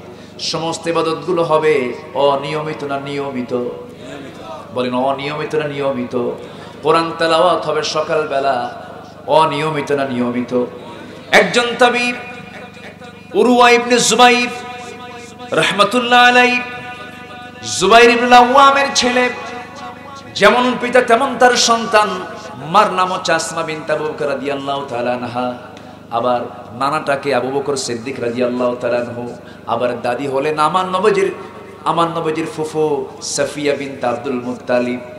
এই উরওয়া ইবনে জুবাইর রাহমাতুল্লাহ আলাইহি এমন একজন ব্যক্তি ছিলেন, যৌবন যখন তিনি পেলেন, যৌবন বয়স থেকে নিয়ে মৃত্যুর দিন পর্যন্ত 71 বছর বয়স তিনি বেঁচে ছিলেন। 71 বছর বয়স পর্যন্ত, মৃত্যুর দিন পর্যন্ত একটা আমল তিনি করতেন। সে আমলটা হলো দিনের বেলা তিনি কোরআনে কারীমের 4 ভাগের 1 ভাগ তিনি তেলাওয়াত করতেন, মানে 7.5 পারা কোরআন তেলাওয়াত করতেন প্রত্যেকটা দিন। আর রাত যখন হয়ে যেত, এশার নামাজ শেষ করার পর সবাই ঘুমের সাগরে হাবুডুবু খেত, আর 7.5 পারা কোরআন তেলাওয়াত করে গোটা রাত দাঁড়িয়ে দাঁড়িয়ে তিনি নামাজ আদায় করতেন। একটা দিন তার বাদ পড়ে নাই, এই আমল তার একটা রাতের জন্য বাদ পড়ে নাই। প্রত্যেক দিন তিনি 15 পারা কোরআন তেলাওয়াত করতেন, নামাজ পড়তেন। জোরে বলি সুবহানাল্লাহ। সম্মানিত ভাইরা, জান্নাত এমনি এমনি আসবে না, আমলগুলো হতে হবে অনিয়মিত না নিয়মিত। তবে একদিন তার বাদ পড়েছিল। কয়দিন বাদ পড়েছিল? একদিন। শুনবেন কোন দিন? এই বিশাল জীবনে 50-60 বছরের জিন্দেগিতে তার একদিন শুধু বাদ পড়েছিল। সেটা কোন দিন? খলিফাতুল মুসলিমিন তাকে দাওয়াত করেছিলেন যেদিন। একদিন তাকে, তিনি বড় আলেম ছিলেন, তাকে ডাক দেওয়া হলো, তাকে দাওয়াত দেওয়া হলো। তিনি তার 4টা সন্তানের একটা সন্তানকে নিয়ে চলে গেলেন খলিফার আমন্ত্রণে। রাজ দরবারে গিয়ে হাজির হলেন। ছেলেটা সে রাজ দরবার থেকে একটু বাইরে বের হয়ে আস্তা বলে ঘোড়া যেখানে রাখা হয়, ঘোড়ার জায়গায় ঘোড়া দেখতে নিয়েই হঠাৎ করে একটা ঘোড়া তার পার আঘাতে তার ছেলেটা সে জায়গায় জমিনে পড়েই দুনিয়া থেকে বিদায় হয়ে যায়। দাওয়াত খেতে গিয়ে তিনি তার ছেলে সন্তানকে হারালেন। জানাজায় শামিল হলেন, সন্তানকে কাফন দাফন করলেন। সন্তানের কাফন দাফন শেষ হতে না হতেই হঠাৎ করে তার ডান পায়ে প্রচন্ড যন্ত্রণা শুরু হয়ে গেল। এটা রোগ, সেই রোগে তিনি আক্রান্ত হলেন। ডাক্তার বলে দিল যে আপনার এই ডান পা কেটে ফেলতে হবে, তাছাড়া গোটা শরীরে এই পয়জন আপনার পৌঁছে যাবে, আপনি বাঁচবেন না, ক্যান্সার আক্রান্ত হয়ে যাবেন আপনি। এরপরে ডাক্তার তাকে কাটার অর্ডার যখন দিল, একদিকে সন্তান চলে গেছে, এইদিকে আবার তার পা কাটার অর্ডার যখন ডাক্তার দিয়ে ফেললো, অপারেশন শুরু হবে। বলা হলো আপনার অপারেশন করতে গেলে আপনাকে সেন্সলেস করা দরকার, আপনাকে কিছু মদ খেতে হবে। তিনি বললেন বুইরা যাব, মদ খাবো না। আল্লাহু আকবার বলেন, জোরে বলেন আল্লাহু আকবার। কি ছিলেন তারা। এরপরে বলা হলো আপনাকে চেতনানাশক ঔষধ প্রয়োগ করুন, তাও লাগবে না, কিচ্ছু দিতে হবে না, আমি আল্লাহর কালাম তেলাওয়াত করব, তোর আমার পা কেটে ফেলবি। একটু আস্তে করেন সুবহানাল্লাহ, আরো জোরে করেন সুবহানাল্লাহ। দিনের বেলা অপারেশন শুরু হয়ে গেল, কোন প্রকার সেন্সলেস করা হলো না, চেতনানাশক ঔষধ দেওয়া হলো না। অপারেশনের কাজ যখন শুরু হয়ে গেল, ডাক্তার শল্য চিকিৎসক তার অস্ত্র দিয়া তার পাটা কেটে ফেলতেছে, হাড়টাও যখন কেটে ফেললো, শুধু চিৎকার মেরে মেরে তিনি আল্লাহু আকবার বলছেন, আল্লাহর কালাম তেলাওয়াত করছেন, সেন্সলেস করা হয়নি তাকে। আমার বন্ধুগণ, কোরআনের প্রতি কি মুহাব্বত, কোরআন তেলাওয়াতের প্রতি কি জজবা তাদের মধ্যে কাজ করেছে। শেষ পর্যন্ত রক্ত বন্ধ হয় না, গরম তেল যখন রক্ত বন্ধ করার জন্য যখন দিয়ে দেওয়া হলো, এটাকে সহ্য করতে পারলেন না, সেন্সলেস হয়ে গেলেন তিনি সেই মুহূর্তে।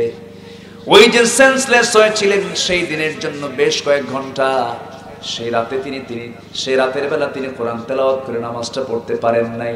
নচেত মৃত্যুর দিন পর্যন্ত একাধারে তিনি ৭১ বছর বয়স পর্যন্ত প্রতিদিন দিনের বেলা ৭.৫ পারা কোরআন তেলাওয়াত করতেন, আর ৭.৫ পারা কোরআন তেলাওয়াত করে তিনি নামাজ আদায় করে নিতেন।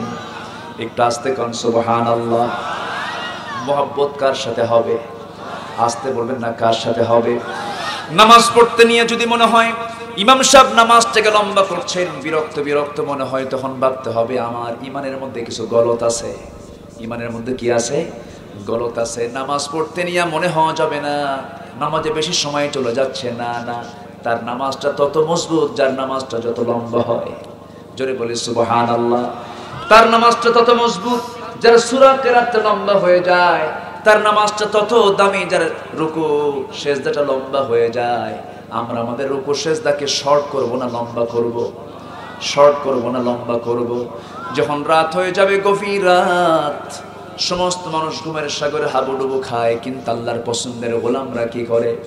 আল্লাহর পছন্দের গোলামদের কাজ হলো এশার নামাজ তো সবাই পড়বে, ফজর নামাজ তো সবাই পড়বে, জোহর নামাজ তো সবাই পড়বে, আসর নামাজ তো সবাই পড়বে, মাগরিব নামাজ তো সবাই পড়বে, কারণ ফরজ আইন, এটা কারোর জন্য মাফ নাই। কিন্তু তাহাজ্জুদ কি সবাই পড়বে নাকি?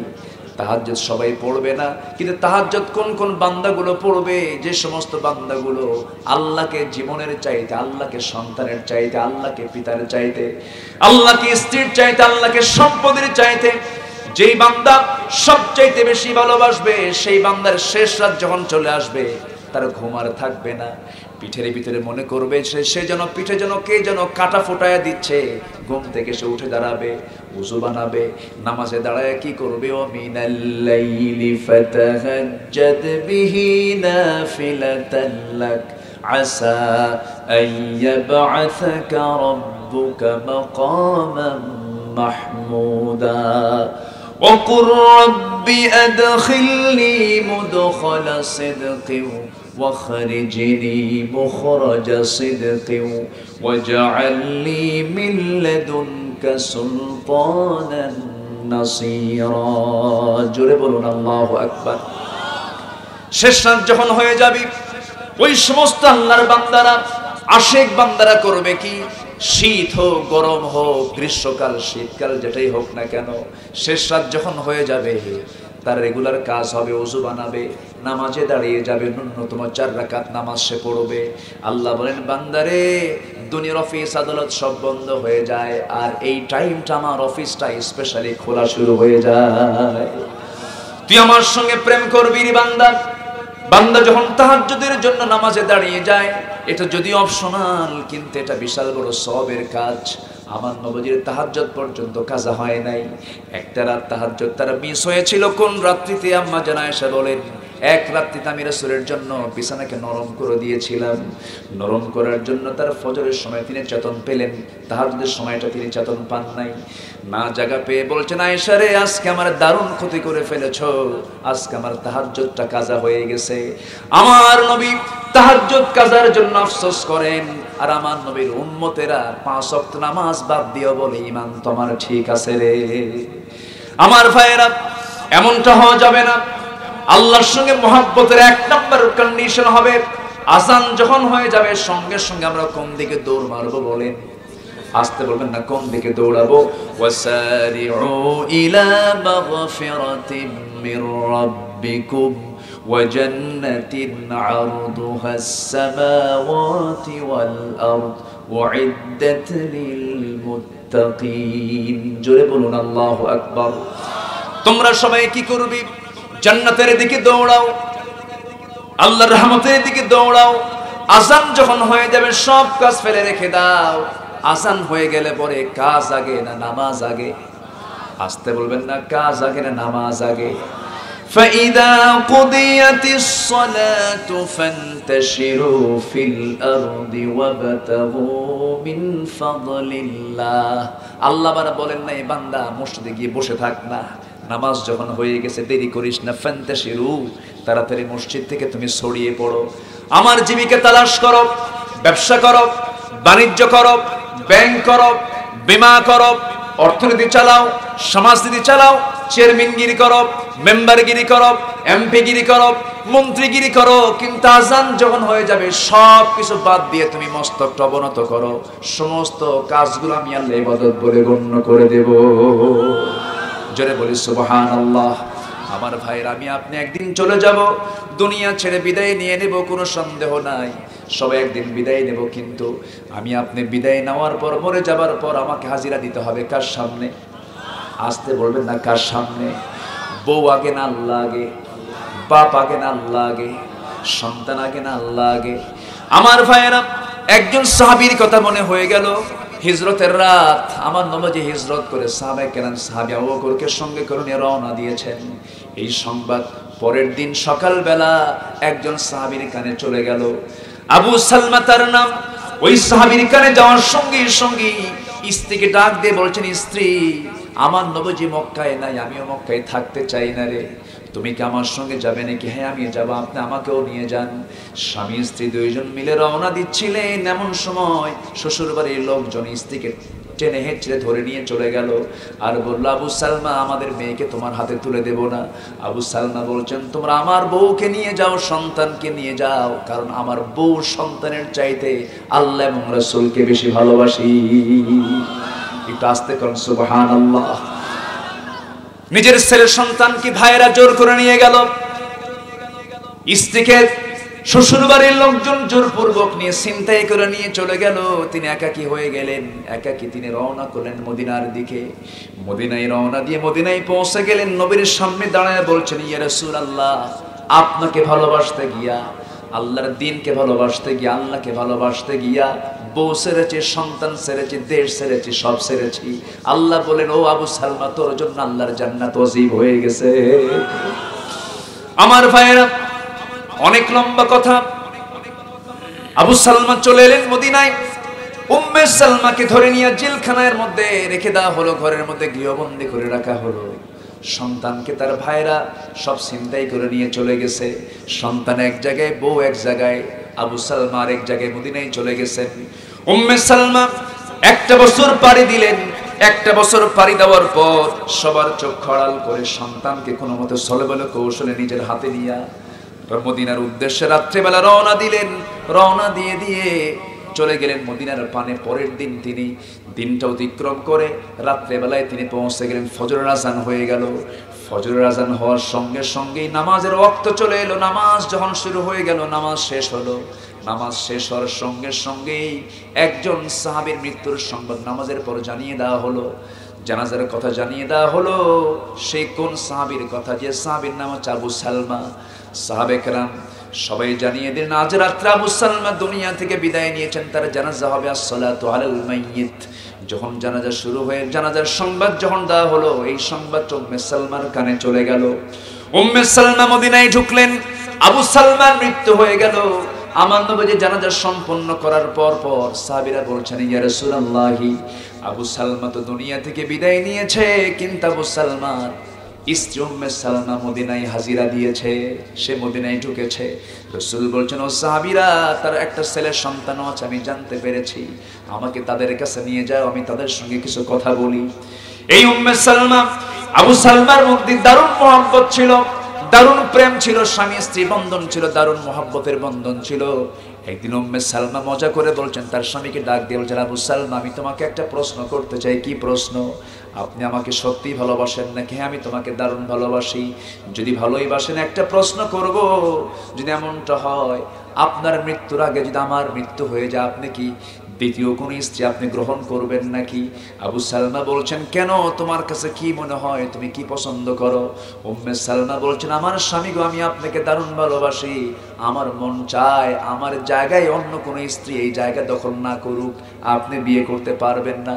আবু সালমা বললেন, আমার স্ত্রী, আমি তোমাকে দারুণ লাইক করি, দারুণ পছন্দ করি, এমনটাও যদি হয়ে যায়, আমার মৃত্যুর আগে তোমার যদি মৃত্যু হয়ে যায়, আমি যদি এই পৃথিবীতে যদি স্ত্রী হারা হয়ে যাই, বাকি জীবনে আর দ্বিতীয় কোনো স্ত্রী আমি গ্রহণ করবো না, যা ওয়াদা দিলাম। কিন্তু এমনটা না হয়ে যদি তার উল্টাটা হয়ে যায়, আমি আবু সালমা যদি তোমার আগে যদি আমি মৃত্যুবরণ করি, তুমি যদি বিধবা হয়ে যাও, আমি তোমার মতে এমনটা দোয়া করব না, আমি তোমার মতে এমনটা দোয়ায় শামিল হব না। আমি আল্লাহর কাছে বলবো, আল্লাহ, তুমি আমার স্ত্রী উম্মে সালমার জন্য আমার চাইতে আরো উত্তম স্বামীর বন্দোবস্ত করে দিও। আল্লাহর দরবারে বইয়ের দোয়া কবুল না হয় আর স্বামীর দোয়াটা কবুল হয়ে গেছে। মদিনায় চলে গেছেন আবু সালমা। আবু সালমা দুনিয়া থেকে বিদায় নিলেন। আবু সালমার বিদায়ের রাত্রি উম্মে সালমা মদিনায় গিয়ে হাজির হয়ে গেলেন। মদিনায় হাজির হওয়ার সঙ্গে সঙ্গে উম্মে সালমা যখন শুনতে পেলেন তার স্বামী দুনিয়া থেকে বিদায় নিয়েছেন, জানাজা সম্পন্ন হয়ে গেল। আমার নবী জানাজা সম্পন্ন করার পর যখন জানতে পারেন উম্মে সালমা মদিনায় চলে এসেছেন, বিধবার সামনে দাঁড়ালেন, এতিম সন্তানটা কোলের মধ্যে নিয়ে বলছেন, উম্মে সালমা, চিন্তা করো না, এতিমের সর্দারের কোলে তোমার সন্তান তুলে দেওয়া হয়েছে। তোমার সন্তানের সকল কিছুর দেখাশোনার দায়িত্ব আমি রাসূল নিজে গ্রহণ করলাম, আর তোমার জন্য উত্তম স্বামীর বন্দোবস্ত হয়ে যাবে। আমার অনেক সুন্দর সুন্দর সাহাবী আছে, চরিত্রবান সাহাবীরা আছে, তুমি কোনো চিন্তা করো না। উম্মে সালমা বলছেন, ইয়া রাসূলুল্লাহ, আমার জানা মতে এই জাগতিক জীবনে আমার স্বামীর চাইতে উত্তম চরিত্রবান যুবক এই পৃথিবীতে আর দ্বিতীয়টা নাই। আমার জীবনে বিয়ের কোনো প্রয়োজন নাই, বিয়ের কোনো আমার কোনো প্রয়োজন নাই। এই কথা শোনার সঙ্গে সঙ্গে রাসূল মাথা নিচু করে ফেললেন। জিবরিল আমিন এসে বলছেন, ইয়া রাসূলুল্লাহ, উম্মে সালমার জন্য পৃথিবীর কোনো যুবক উপযুক্ত নয়। উম্মে সালমা এত পবিত্র একজন নারীর নাম। উম্মে সালমার জন্য আল্লাহ আপনাকে স্বামী হওয়ার বন্দোবস্ত করে দিয়েছে। একটু আস্তে কোন সুবহানাল্লাহ, একটু জোরে বলুন সুবহানাল্লাহ, আরো জোরে বলুন সুবহানাল্লাহ। এই হৃদয়ে ভালোবাসা এক নাম্বার রাখতে হবে কার নাম? আস্তে বলবেন না, কার নাম? আরো জোরে বলবেন, কার নাম? নাম্বার 2 হচ্ছেন মুহাম্মদ সাল্লাল্লাহু আলাইহি ওয়াসাল্লাম। আমার ভাইয়েরা, আমার বন্ধুগণ, আবার শুধু ভালোবাসা থাকলেই চলবে না, ভালোবাসার সঙ্গে আনুগত্য থাকতে হবে। আনুগত্য আগে দরকার না, ভালোবাসা আগে দরকার। বলেন কোনটা আগে দরকার? আগে কি ভালোবাসা না আগে আনুগত্য? ইত্তিবা লাগবে। মুহাব্বত আছে, ইত্তিবা নেই, কাজ হবে না। প্রথম কন্ডিশন হচ্ছে ইত্তিবা থাকতে হবে, আনুগত্য থাকতে হবে। 17 প্রকারের অপকর্ম যার জীবনে থাকবে, দুনিয়াও তার জন্য ক্ষতি হয়ে যাবে, আখিরাতও তার জন্য ক্ষতি হয়ে যাবে। কয় প্রকার কাজ? 17 প্রকার কাজ যার মধ্যে থাকবে, 17 প্রকার অপকর্ম যার মধ্যে থাকবে, 17টা অপকর্ম যার মধ্যে লালন হবে, দুনিয়াতেও সে ক্ষতিগ্রস্ত হবে, আখিরাতেও সে ক্ষতিগ্রস্ত হয়ে যাবে। এর মধ্যে 1 নাম্বার হলো যে বান্দা আনুগত্যে অটল থাকে না। আনুগত্য হবে কার? 1 নাম্বার কার? নাম্বার 2 হচ্ছে মুহাম্মদ সাল্লাল্লাহু আলাইহি ওয়াসাল্লাম। আল্লাহ রাব্বুল আলামিন সুন্দর করে এক জায়গায় বলছেন, ইয়া আইয়ুহাল্লাযীনা আমানু আতিউল্লাহা ওয়া আতিউর রাসূল ওয়া উলিল আমরি মিনকুম ফাইন তানাযা'তুম ফি শাইইন ফারুদ্দুহু ইলাল্লাহি ওয়ার রাসূল। জোরে বলুন আল্লাহু আকবার। ঈমানদারেরা, তোমরা আনুগত্য করবে আল্লাহর এবং রাসূলের। তোমাদের মধ্যে যারা আমির, তাদের তোমরা আনুগত্য করবে। যদি কোনো সমস্যা সৃষ্টি হয়ে যায় তোমাদের মাঝে, তোমরা ফিরে যাবে দুজনের দিকে, আল্লাহ এবং রাসূলের দিকে তোমরা ফিরে যাবে। ফারুদ্দুহু ইলাল্লাহি ওয়ার রাসূল, রাসূলের দিকে ফিরে যাবে, আল্লাহর দিকে তোমরা ফিরে যাবে। এই জন্য 17 প্রকারের অপকর্ম থেকে আমরা নিজেকে গুটিয়ে রাখবো। এর মধ্যে 1 নাম্বার হলো আমরা আনুগত্য একমাত্র করব কার? আসতে বলবেন না কার? 17টা অপকর্ম কি কি শুনবেন সবাই। ওঠে কে?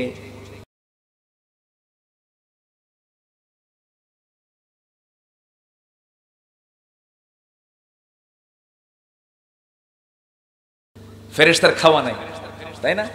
ফেরেশতার খাওয়া আছে, ফেরেশতার কোনো চাহিদা নাই, কিন্তু আমাদের তো ঘুম আছে। ঘুম আছে না? নেই? ঘুম আছে না? কোন এক তাবী বলেছিলেন,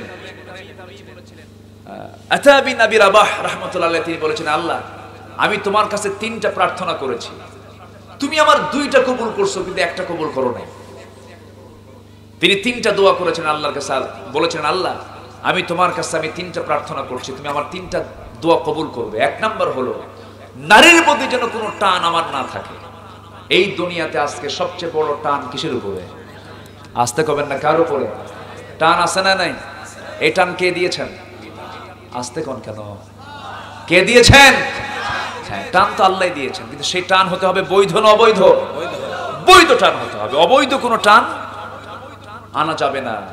নিজের বইয়ের প্রতি টান আছে না নাই? অন্যের বইয়ের প্রতি ভালো করে কন। পরকিয়া কম না বেশি? তাহলে সেই টানও তো টান, ওই টান আনা যাবে না, এটা অবৈধ। আর নিজের স্ত্রীটা কি বৈধ? কে করেছেন? আল্লাহ করেছেন। আতা বিন আবি রাবাহ রাহমাতুল্লাহ আলাইহি অনেক বড় মাপের তিনি একজন আলেম ছিলেন, একজন তাবী ছিলেন, সাহাবীকে দেখেছেন তিনি।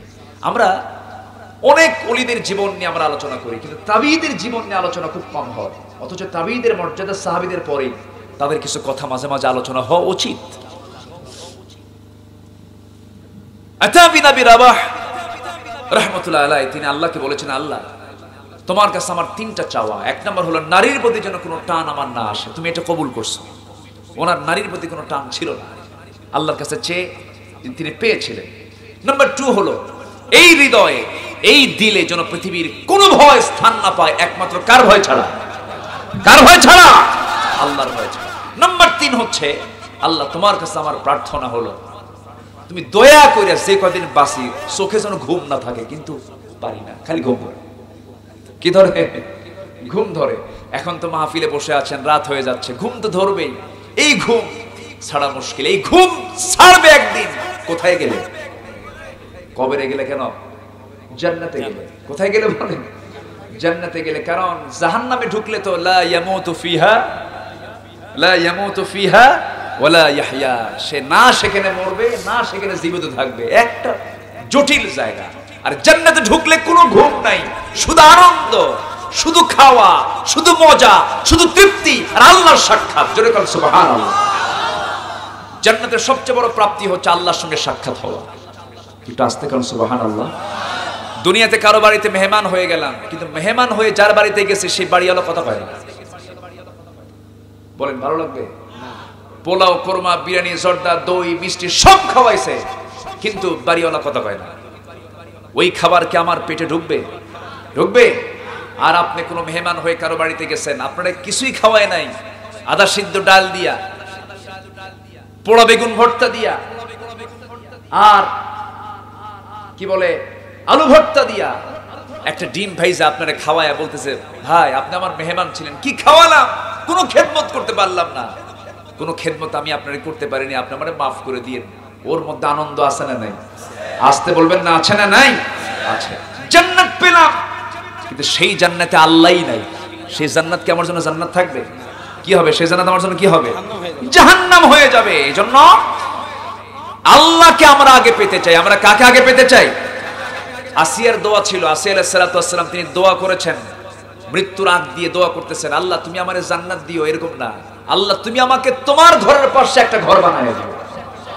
একটু আস্তে করেন সুবহানাল্লাহ। তিনি কি আগে জান্নাত চাইছেন? না, তিনাকে জান্নাত। সূরা তাহরিম পড়েন, আল্লাহ পাক আসিয়ার দোয়া এমনি কোরআনে ঢোকান নাই, তার দোয়ার মধ্যে কি মজা ছিল, জোরে বলেন সুবহানাল্লাহ। কি দোয়া তিনি করেছিলেন, কি মজবুত দোয়া তিনি করেছিলেন। আসিয়া আলাইহিস সালাতু ওয়াস সালাম আল্লাহর দরবারে দোয়া করলেন, আল্লাহ ওই ফেরাউনের লোকজন আমাকে লোহার চিরুনি দিয়া মাথা থেকে টেনে টেনে সেই চামড়াগুলোকে নিচের দিকে নিয়ে আসতেছে। ও আল্লাহ, আমার কোনো দুঃখ নাই, আমি শহীদ হয়ে যাব, দুনিয়া থেকে বিদায় নেব, তোমার দিন ছাড়বো না, তোমার মহব্বত ছাড়বো না, মুসার নবুয়তকে আমি অস্বীকার করতে পারবো না। মুসা আল্লাহর পয়গম্বর, তুমি আল্লাহ আমার প্রভু, আমি দুটো পথ কখনো ছাড়তে পারবো না, আমি তাওরাতকে অস্বীকার করতে পারবো না। এই জাতীয় কথা যখন বললেন, আসিয়া আলাইহিস সালাতু ওয়াস সালামের সামনে ফেরাউনের লোকজন এসে তাকে অত্যাচার শুরু করে দিল। তাফসীর এসেছে শেষ পর্যন্ত আসিয়া আলাইহিস সালাতু ওয়াস সালামকে ধরে নিয়ে লোহার চিরুনি দিয়ে যখন চামড়াগুলো টেনে টেনে আনতেছে, মাথার চামড়াগুলো পায়ের দিকে নিয়ে আসে, আর তিনি সঙ্গে সঙ্গে দোয়া করছেন, রব্বি বিনিলি ইনদাকা বাইতান ফিল জান্নাহ ওয়ানাজ্জিনি মিন ফিরআউনা ওয়া আমালিহি। জোরে বলুন আল্লাহু আকবার। আল্লাহ তাআলা তুমি আমাকে বানিয়ে দাও, ইবনিলি ইনদাকা বাইতান ফিল জান্নাহ, তোমার কাছে বাইতান একটা ঘর, কয়টা ঘর, বেশি ঘর লাগবে না, তোমার কাছে একটা ঘর বানায় দাও জান্নাতের মধ্যে আল্লাহ, এবং ফেরাউন থেকে আমাকে নিষ্কৃতি দিয়ে দাও, ফেরাউন আমল থেকে আমাকে নিষ্কৃতি দিয়ে দাও। এত সুন্দর দোয়া করলেন, জামিউল কালাম সমস্ত দোয়ার মধ্যে চলে আসছে, সমস্ত মহব্বতের মধ্যে চলে আসছে। শেষ পর্যন্ত আসিয়া দুনিয়া থেকে বিদায় নিলেন, আল্লাহ তার দোয়া কবুল করে আল্লাহ তার সকল নেক মাকসুদকে মঞ্জুর করে নিয়েছেন। জোরে বলি সুবহানাল্লাহ। জান্নাত পেলাম, আল্লাহ পেলাম না, ওই জান্নাত আমার জন্য কি হয়ে যাবে, জাহান্নাম হয়ে যাবে। আর জাহান্নামে যদি আমি আল্লাহকে পাই, জাহান্নামটা আমার জন্য জান্নাত হয়ে যাবে। জোরে বলি সুবহানাল্লাহ। তাহলে আমরা জান্নাত চাই না আল্লাহ চাই? আসতে বলবেন না, জান্নাত চাই না আল্লাহ চাই? তো চাওয়ার মধ্যেও কিছু কৌশল আছে না নাই? চাওয়ার মধ্যেও কিছু কৌশল আছে। আমরা আল্লাহকে চাওয়ার মতো চাবো, মোহাব্বত রাখবো এক নাম্বার কার সাথে? আসতে বলবেন না, কার সাথে? আল্লাহর সাথে। আসিয়ার এই দোয়াকে কেন্দ্র করে একজন কবি, একজন আরেফ সুন্দর করে একটা ছন্দ দিয়েছেন। সেই ছন্দটা হলো, এই দু জান্নাত দোজখ আস্তায়ে জাফেজাব, এই তু দুজখ, এই তু জান্নাত দোজখ আস্তায়ে জাফেজাব, বা তু দোজখ জান্নাত আস্তায়ে দিলরুবা। ও আল্লাহ, আমি জান্নাত পেলাম, তোমাকে পেলাম না, আমার জন্য জান্নাতটা জাহান্নাম হয়ে যাবে, আর আমি জাহান্নাম পেলাম কিন্তু তোমাকে ওর সাথে পেলাম, আমার জাহান্নামটা জান্নাত হয়ে যাবে। জোরে বলি সুবহানাল্লাহ। তাহলে আমার আপনার মহব্বত এক নাম্বার উজাড় করব আমরা কার সাথে? আসতে বলবেন না, কার সাথে? আল্লাহর সাথে আমরা উজাড় করে দেব। জোরে বলি ইনশাআল্লাহ। নামাজ হবে কয় ওয়াক্ত? আসতে বলবেন না, কয় ওয়াক্ত? একা না জামাতে? মনোযোগে না অমনোযোগে? বুঝে না না বুঝে? জেনে না না জেনে? বলেন জেনে না না জেনে? জেনে বুঝে আমরা নামাজ পড়ব, এবং অবহেলা করব না কাউকে।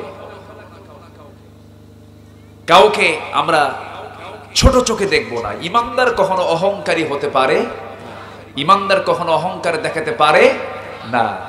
মূর্খকে মূর্খ বলে গালি দেওয়া যাবে না। ইমানদারের মুখ থেকে অযাচিত কোনো কথা বের হওয়া যাবে না। ইমানদারের মুখ থেকে কথা বের হবে অর্থবহ না অর্থহীন? অর্থবহ কথা বের হবে। অযাচিত কোনো কথা ইমানদারের মুখ থেকে বের হবে না। ইমানদারের জিহ্বা হবে কন্ট্রোল। ইমানদারের জিহ্বা হবে কি? কন্ট্রোল।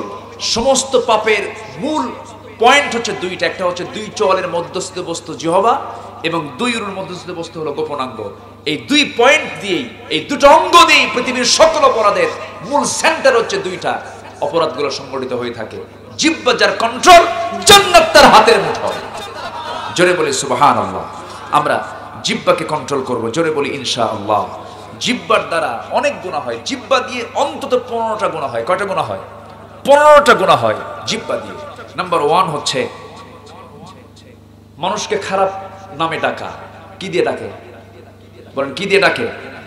নাম হলো ধরেন শহীদ মিয়া, ডাকতেছে এই বাটকু এদিকে আয়, মানে একটু খাটো সাইজের মানুষ, বলেন এটা কি জিহ্বার সওয়াব হলো না গুনাহ হলো?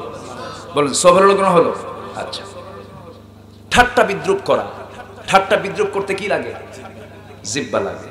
নাম্বার 3 হচ্ছে অশ্লীল এবং খারাপ বাক্য প্রয়োগ করা। দেখবেন বাসে উঠলে কিছু হেল্পার আছে, বাসের কিছু স্টাফ আছে, কিছু কথা বলতে নিলেই কি সহি কথা না খারাপ কথা? বলেন কি কথা? খারাপ কথা বের হয়ে আসে। নাম্বার 4 হলো গালি দেওয়া। গালি দেওয়া লোক তো বাংলার জমিনে নাই, অভাব অভাব নাই। আচ্ছা, তাহলে গালি দেয় কি দিয়া? ওই জিহ্বা দিয়া। নাম্বার 5 হচ্ছে নিন্দা করা। কেউ একটা মানুষ হলো না, কেউ তো কাউয়া, এরকম আসানা নেই বলেন? এটাও কি দিয়া হচ্ছে? জিহ্বা দিয়া হচ্ছে। অপবাদ দেওয়া, মেয়েটার কোনো দোষ নাই, মেয়েটা সতী সাধ্বী বা ভালো মানুষ, অথচ তার বিরুদ্ধে অপবাদ দিচ্ছে, তাও কি দিয়া? জিহ্বা দিয়া।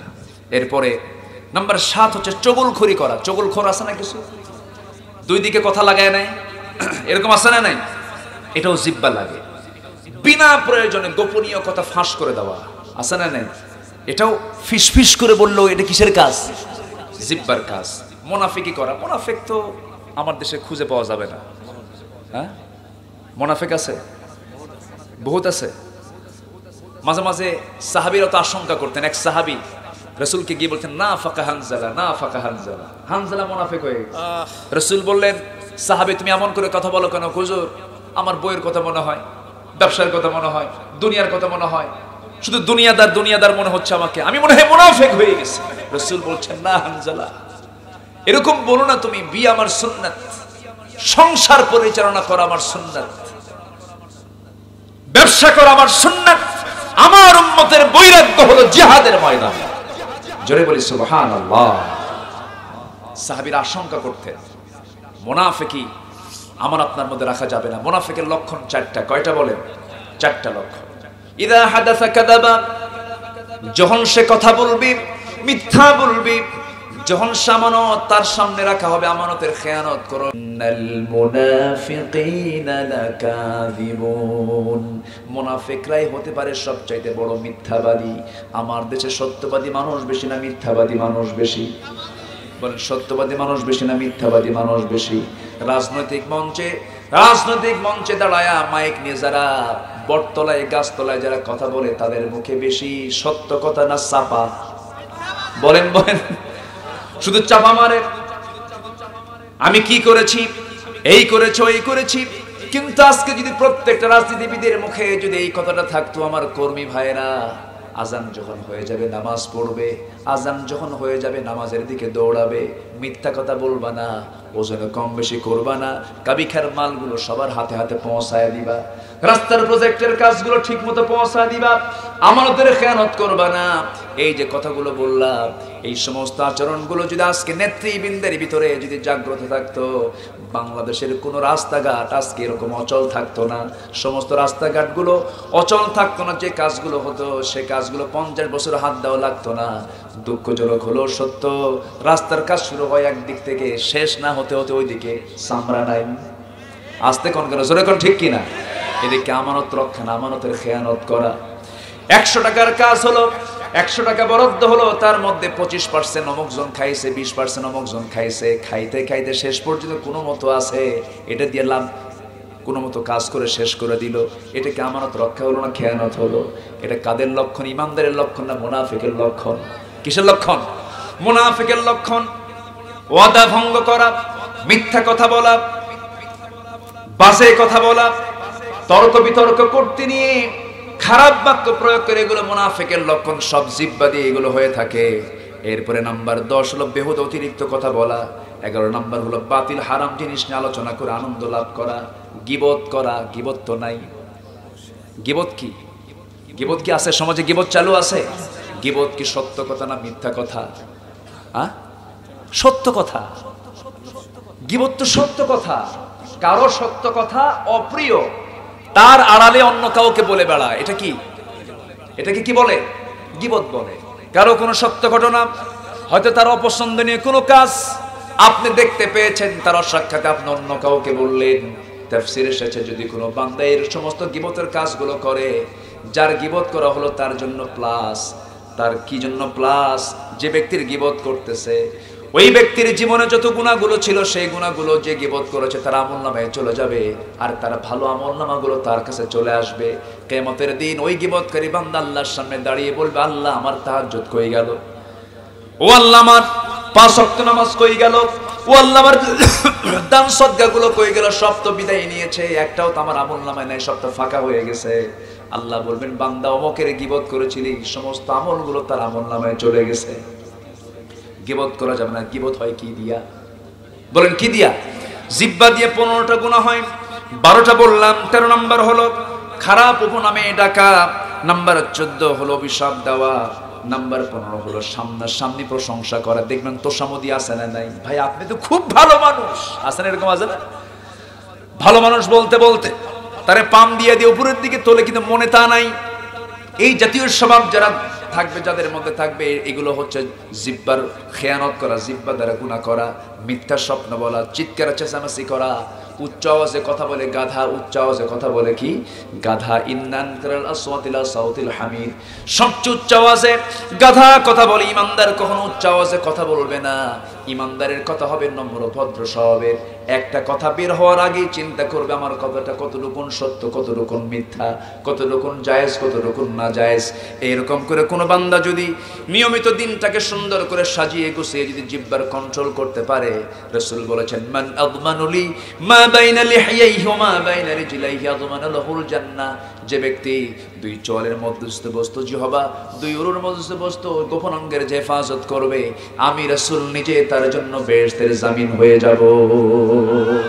একটু আস্তে বলুন সুবহানাল্লাহ, জোরে বলুন সুবহানাল্লাহ। 17 প্রকারের কাজ যে বান্দা করবে, দুনিয়াতে সে ক্ষতিগ্রস্ত হবে, আখিরাতেও সে ক্ষতিগ্রস্ত হবে। এর মধ্যে আমি 1 নাম্বার বলেছি, যে ব্যক্তি আনুগত্য অটল থাকবে না। আমরা আনুগত্য করব কার? আস্তে বলবেন না কার? আল্লাহ আনুগত্য আমরা সব জায়গায় রাখবো। জোরে বলি ইনশাআল্লাহ, আরো জোরে বলি ইনশাআল্লাহ। নামাজ পড়বো, জমির আইল ঠেলবো। হ্যাঁ, নামাজি জমির আইল ঠেলা লোক আছে না নাই? নামাজও পরে জমির আইলও ঠেলে, নামাজও পরে ওজনে কম বেশি করে, আছে না নাই? নামাজও পরে মিথ্যা কথা বলে। এটা কি ইমানদারের লক্ষণ? একজন ইমানদার কি এগুলো করতে পারে? একজন ইমানদার এগুলো করতে পারে না। 17 প্রকারের অপকর্ম করা যাবে না। কোরআনের দৃষ্টিতে যে বান্দার মধ্যে 17 প্রকারের অপকর্ম থাকবে, দুনিয়াতেও ক্ষতিগ্রস্ত হবে, আখিরাতেও ক্ষতিগ্রস্ত হবে। তার মধ্যে 1 নাম্বার বলেছে, আনুগত্য আমরা করব কার? ভালোবাসবো কাকে আমরা? এই বিষয়ে তো আমি আজকে বিস্তারিত কথা বলার চেষ্টা করেছি। নাম্বার 2 হলো যারা কাফির, তারা ক্ষতিগ্রস্ত হবে। কাফের কিন্তু কোনো জাতের নাম নয়, মুসলিম নামদারি কাফের আমার দেশে আছে না নাই? যারা ইসলামকে রাষ্ট্রে দেখতে চায় না, যারা ইসলামকে সমাজে দেখতে চায় না, যারা ইসলামকে সর্বস্তরে দেখতে চায় না, ইসলামকে যারা পরিপূর্ণ ধর্ম হিসেবে গ্রহণ করতে চায় না, তারা কি মুসলমান থাকে না কাফের হয়ে যায়? তারা কি হয়ে যায়? কাফের কিন্তু কোনো জাতের নাম নয়। অনেক মুসলমান নামের লোক অনেক কাফের আছে না নাই? অনেক মুসলমান লোকের নাম অনেক মুশরিক আছে না নাই?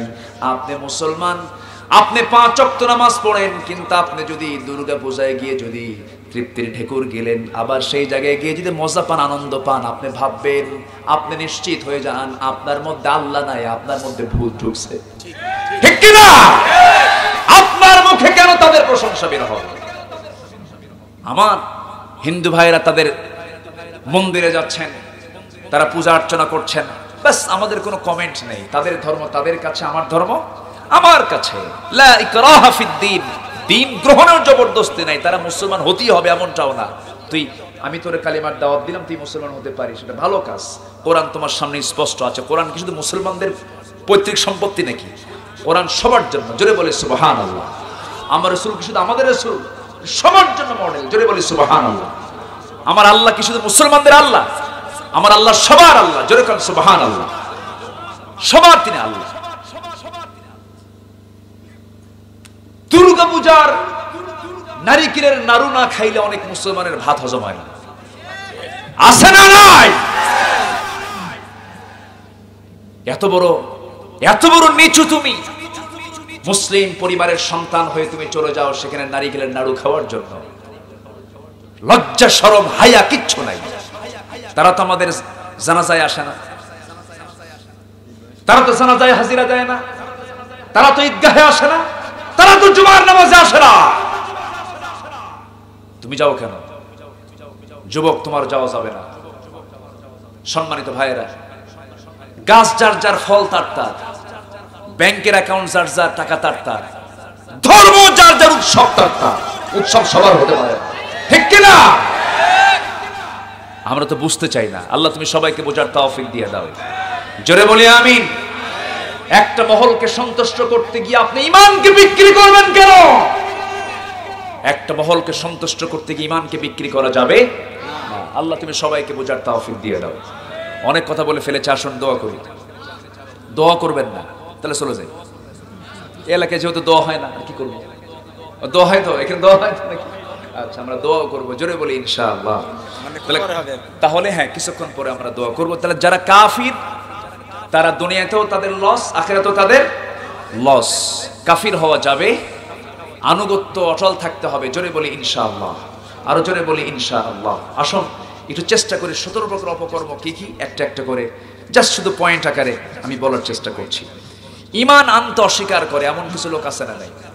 শোনেন, ঈমান আনা সহজ, ঈমানের উপরে টিকে থাকা, বলেন ঈমানের উপরে টিকে থাকা কঠিন। ঈমান তো আনা যায়, কিন্তু ঈমানটাকে টিকে রাখা কঠিন একটা বিষয়। এই জন্য আল্লাহ পাক বলেছেন, ইন্নাল্লাযীনা ক্বালু রাব্বুনাল্লাহু সুম্মা ইসতাকামু। ঈমান যারা আনবে এবং টিকে থাকবে, যারা ঈমান আনতে হবে এবং কি থাকতে হবে?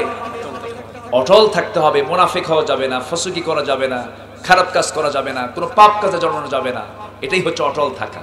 আমার নবীজির শেষ জীবনে কয়েকটা দাড়ি পেকেছিল, মৃত্যুর পূর্বে তার কয়েকটা দাড়ি পাকা ছিল।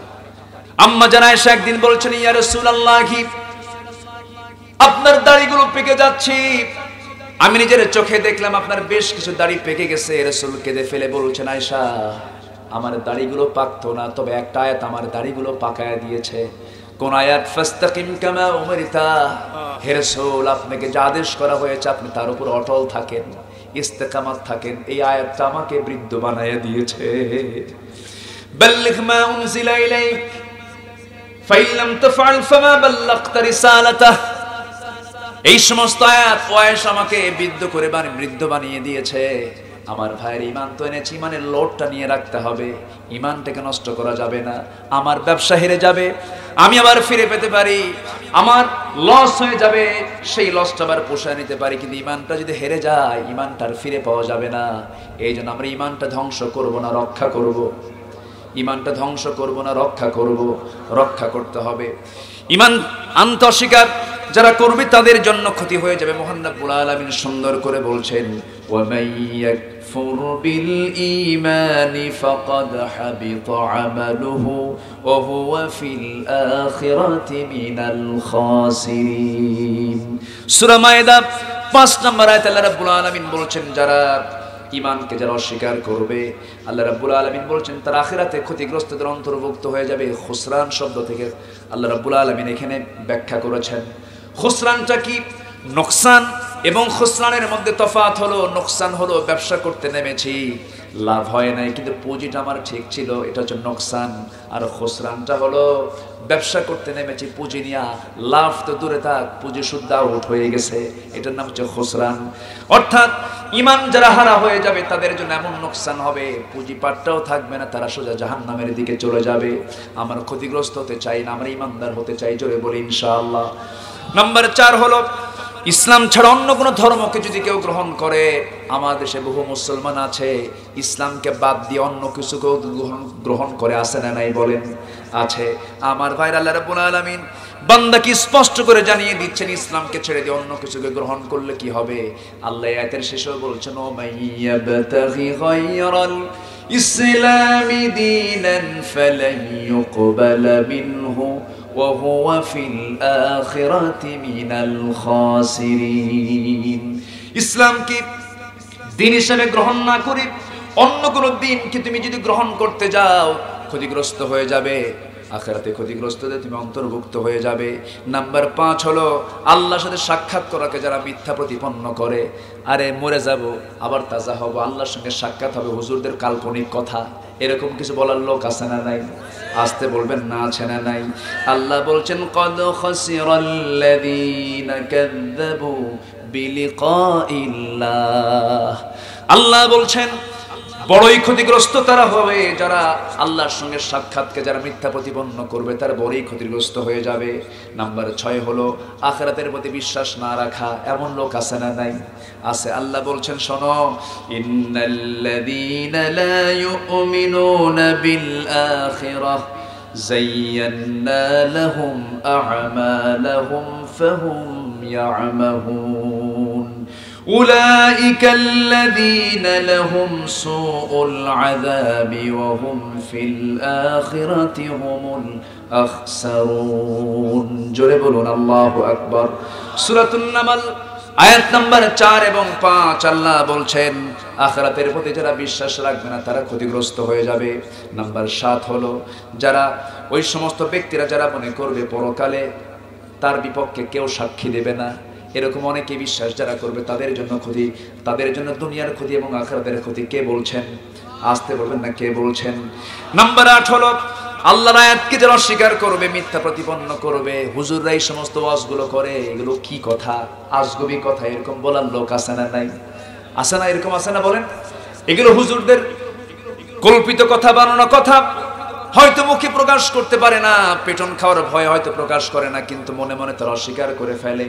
এই সমস্ত ব্যক্তির ব্যাপারে আল্লাহ রাব্বুল আলামিন বলছেন, ওয়ালা তাকুনান্না মিনাল্লাযীনা কাযাবু বিআয়াতিল্লাহি ফাতাকুনা মিনাল খাসিরিন। জোরে বলুন আল্লাহু আকবার।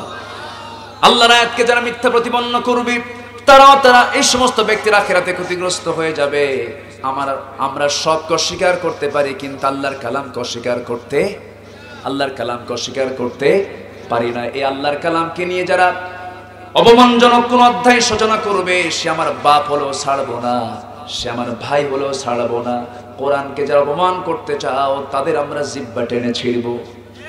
ঠিক কিনা? কোরআনের অপমান কোন মুসলমান সহ্য করতে পারে? কখনো নয়। কারণ কোরআন সামান্য কোন গ্রন্থ নয়, অসামান্য গ্রন্থ। কার পক্ষ থেকে এসেছে? আসতে বলবেন না, কার পক্ষ থেকে এসেছে? আমি শেষ হব, আপনি শেষ হবেন, আসমান ধ্বংস হবে, জমিন ধ্বংস হবে, পৃথিবীর সব কিছু ফানা ফানা হবে। কুল্লু মান আলাইহা ফান ওয়া ইয়াবকা ওয়াজহু রাব্বিকা যুল জালালি ওয়াল ইকরাম ফাবিআইয়ি আলাই রাব্বিকুমা তুকাযযিবান। সব ফানা ফানা হবে, আল্লাহ ঠিক থাকবেন, আল্লাহর কালামও ঠিক থাকবে। কোরআনের কোনো ধ্বংস আছে?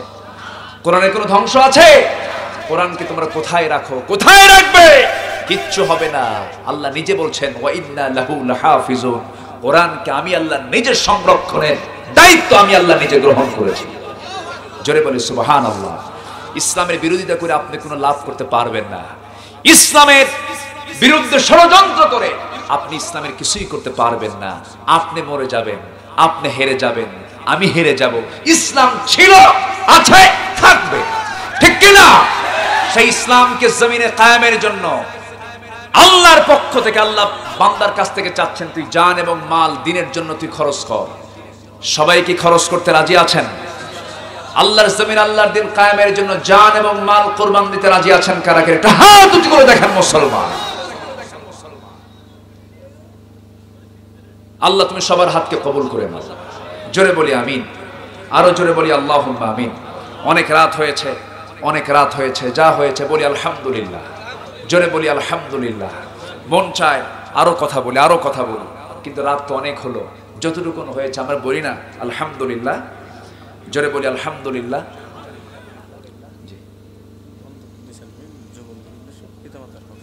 জি আলহামদুলিল্লাহ। জি জি যে আমি খুবই খুশি। এই এলাকার নাম কি? না, থানা হচ্ছে দেলদুয়ার। এটা বিশাল ব্যাপার। এত সুন্দর থানার নাম বাংলাদেশে কোথাও নেই। দেলদুয়ার, অন্তরের দরজা। জোরে বলুন সুবহানাল্লাহ। বলি আলহামদুলিল্লাহ। দিলকে দুয়ার না, দিলের দরজা। আলহামদুলিল্লাহ, খুব সুন্দর একটা এলাকার নাম। আমরা দিল দিয়ে কোরআন, দিলের দরজায় আমরা স্থান দেব আগে কারে। আপনারা শুনতেছেন কয়েক হাজার মানুষ, আর এদের মাধ্যমে শুনবে কয়েক কোটি মানুষ। তো এই কোটি মানুষের জন্য যারা এই মাধ্যম হয়ে কাজ করছেন, এনাদের মধ্যে কিছু মুদ্রা দোষ আছে। এক নাম্বার মুদ্রা দোষ হলো যে হুজুরের 12টা বাজুক কোনো সমস্যা নাই, আমার চ্যানেলটা সামনের দিকে আগায় যায়। মানে এমন থাম্বনেইল দেয়, বক্তা এক পাশে ছবি, পাশে একটা নায়িকের ছবি, নায়িকের ছবি দিয়ে বলে নায়িকের সম্পর্কে হুজুর কি বলে। কন্ত এটা কোনো থাম্বনেইল হতে পারে? তো এইরকম ভাবে কিছু কিছু ইস্যু আছে, যে সমস্ত ইস্যুগুলোকে সামনে আনলে তাদের শ্রোতা বাড়বে, কিন্তু হুজুরের 14টা বাজবে। কি কথা কি বোঝা গেল? তো এরকম করে আপনি এমন আপত্তিকর মিথ্যা তথ্য দিয়ে কোনো কথা বলবেন, বরঞ্চ আপনার উচিত, যারা ইউটিউবাররা আসছেন, আমি দয়া করে আমি অনুরোধ করছি, দ্বীনের প্রচারকে বন্ধ করার সহায়ক শক্তি হিসেবে আপনি কাজ করবেন না। আমাদের আলোচনা যদি বন্ধই হয়ে যায়, তাহলে আপনার রেকর্ড করবেন কেমনে? এই জন্য আপনাদের উচিত, আমাদের মুখ থেকে যদি কোনো স্লিপিং, যদি কোনো অযাচিত হয়তো একটা কোনো নেগেটিভ কথা, কারণ 2 ঘন্টার বক্তৃতার মাঝে আমি তার ফেরেশতা না, কিছু কথা নেগেটিভ আসতেই পারে। সেই সময় ইউটিউবারদের দায়িত্ব হচ্ছে ওটা কি রেখে দেওয়া না কেটে দেওয়া? কেটে দেওয়া, মার্জিন করা, বরঞ্চ তার না করে ওটাই আরো আগে দেয়। বুঝলেন? হুজুর তুমি এখন বোঝো, ঠেলা বুঝো, এটা করা যাবে। বরঞ্চ আপনাদের উচিত হলো, জনমনে যদি আমার মুখ থেকে যদি কোনো অনাকাঙ্ক্ষিত বিভ্রান্তিকর কোনো কথা আসে, আস্তে করে ওটাকে সেটে ফেলে দিয়ে বৃহত্তর কল্যাণের জন্য এটাকে ইসলামের প্রচারের স্বার্থে এইভাবে কাজ করা। আল্লাহ তুমি এই সমস্ত খেদমতের আঞ্জাম দেওয়ার তৌফিক তুমি ভাইদেরকে দিয়ে দাও। জোরে বলি আল্লাহুম্মা আমিন। হয়তো কালকে কোন একটা ইউটিউবার বললেন যে টাঙ্গাইলে গিয়ে আব্দুল্লাহ আলামিন ঝড় তুললেন, কি সাইক্লোন, কি ঝড় হয়েছে আল্লাহ জানে। তো এইরকম করে কোনো কিছু তোলার দরকার নাই। সুন্দর করে স্বাভাবিক যে সমস্ত কথাগুলো, এগুলো দিয়ে আপনারা ইউটিউবে দ্বীনের প্রচারের কাজ আপনারা আঞ্জাম দেন। আল্লাহ তুমি এই ভাইদেরকে কবুল করে নাও। জোরে বলি আল্লাহুম্মা আমিন। আমি তো আমার ফেসবুকে কখনো পোস্ট দেই না, কারণ পোস্ট দিলে জনগণ যা হবে তার চাইতে ক্যামেরা বেশি আসবে, লাস্টে জনগণ আর ক্যামেরা নিয়ে মারামারি শুরু হবে। এই জন্য আমি বলিও না। যাই হোক, অনেক ক্যামেরাম্যান আসছেন যারা এই কাজগুলো করছেন, আল্লাহ তুমি তাদের খেদমতকে কবুল করো। জোরে বলি আল্লাহুম্মা আমিন। আসুন আমরা আর সময় বাড়াবো না, যুবকদেরকে একটু বলবো, এলাকায় আব্বা আম্মা আছে তো নাকি? আব্বা আম্মা আছে? আজকে আব্বা আম্মার ওয়াজ আমাকে অনেক একটু বলেছিলেন, আব্বা আম্মা তো আব্বা আম্মাই, বাপ মার খেদমত তো করতে হবে, এটা কোন সন্তান না জানে? তবে বাপ মারও কিছু দোষ আছে না নাই? আসতে বলবেন না, আছে না নাই?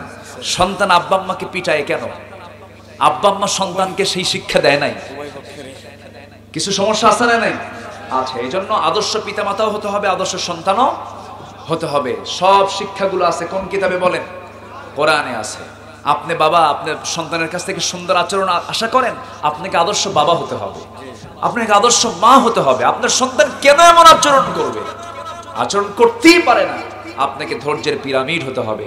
আবার অপর দিকে সন্তান, সে সন্তানকে ভাবতে হবে আব্বা আম্মা হচ্ছে এমন একটা মাধ্যম, আব্বা আম্মা যদি সিগন্যাল ইয়েস দেয় আমি জান্নাত পাবো, আব্বা আম্মা যদি রেড সিগন্যাল দিয়ে দেয় আমার জন্য কি হবে? জাহান্নাম হয়ে যাবে। আব্বা আম্মা হলো জান্নাত, আব্বা আম্মা হলো জাহান্নাম। এটাকে মাথায় রেখে, বাপ মাকে বিচার করার ক্ষমতা কোনো সন্তান রাখে না, এটাও মাথায় রেখে কোনো প্রকার বেয়াদবি করা যাবে না। বাপ মা যদি, এমনকি মা যদি প্রস্টিটিউট হয়, মা যদি জঘন্য চরিত্র হয়, সন্তান কখনো উচ্চ বাক্য প্রয়োগ করে মাকে শাসিয়ে মাসিয়ে কোনো কথা বলতে পারবে না। এই অধিকার আল্লাহ পাক দেনই নাই। আল্লাহ পাক বাপ মার পোস্টটাকে এত সম্মানজনক একটা পোস্ট করেছেন, এত সম্মানজনক। এক সাহাবী এসে বলতেছে, ইয়া রাসূলুল্লাহ, আম্মা আমাকে মারে। রাসূল বলেন, তোমার মা তোমাকে মারে, আমি কি করব? আমার কিচ্ছু করার নাই, আমার কিচ্ছু করার নাই। হুজুর কিছু করার নাই, ঠিক আছে, আপনি কি দোয়াটাও করতে পারবেন না? রাসূল বলেন, যাও তোমার মার জন্য আমি দোয়া করে দিলাম। যেরকম সুবহানাল্লাহ, নবীর দোয়াকে মিস হয়, নবীর দোয়া কবুল হয়ে গেছে। মার মনটা নরম হয়ে গেছে, বাবা তোরে মারছি, খুব কষ্ট দিছি, তুই যে নবীর দাওয়াত গ্রহণ করেছিস সেই নবীটা সত্যি আল্লাহর নবী, আমার বিশ্বাস হয়েছে। যেরকম সুবহানাল্লাহ। বাপ মার সঙ্গে সুন্দর আচরণ আমরা করব, জোরে বলি ইনশাআল্লাহ। বাপের সঙ্গে বেশি না মার সঙ্গে বেশি? বাবার সঙ্গে কম। হ্যাঁ হ্যাঁ, আচ্ছা, বাপ বড় না মা বড়? ভালো করে কম। বাপ বড় না মা বড়? হ্যাঁ বলেন, বাপের দাম বেশি না মায়ের দাম বেশি? খেলে মায়ের দিকে বসে আছে বাপেরা, আর নাম নাই মায়েদের। ভালো করে কোন, বাপের দাম বেশি না মায়ের দাম বেশি? বাবার দাম বেশি। হ্যাঁ হ্যাঁ, বাপের দাম বেশি। জি, বলি আলহামদুলিল্লাহ। এখন এই পর্যন্ত মায়েরা সন্তুষ্ট ছিলেন, এখন মায়ের একটু অসন্তুষ্ট হয়েছে। হুজুর আমাদেরকে এরকম করে নামায় দিলেন, আমরা তো বুড়ি ছিলাম, আজকে কোন হুজুর নিয়ে আসছো যে আমাদের নামায় দিল? আচ্ছা, পৃথিবীতে আল্লাহ পাক মানুষ পাঠিয়েছেন। প্রথম মানুষ যে সৃষ্টি করেছেন জান্নাতের মধ্যে, পুরুষ আগে না মহিলা আগে? বলেন, পুরুষ আগে না মহিলা আগে? বাপ আগে না মা আগে? কাকে আগে বানানো হয়েছে? বাপকে আগে বানানো হয়েছে। দাম তো বাপেরই বেশি। তার বাম পাজরের হাট থেকে মাকে বানানো হয়েছে। এই তো, মার হক বেশি হতে পারে, রাইটস হতে পারে বেশি, অধিকার থাকতে পারে বেশি। সম্মানের দিক থেকে বাবার সম্মান মর্যাদা মার চাইতে বেশি। জোরে করেন সুবহানাল্লাহ। আমার মার স্বামীকে আমার বাবা, আমার ফ্যামিলিতে বিচার করবে কে, মা না বাবা? বলেন, বিচারক কে? আচ্ছা, বিচারকের দাম বেশি না আসামির দাম বেশি? বলেন তো, কার দাম বেশি? বিচারকের দাম বেশি। যিনি বিচারক, একটা ফ্যামিলির যিনি জাস্টিস, তিনি হচ্ছেন পিতা।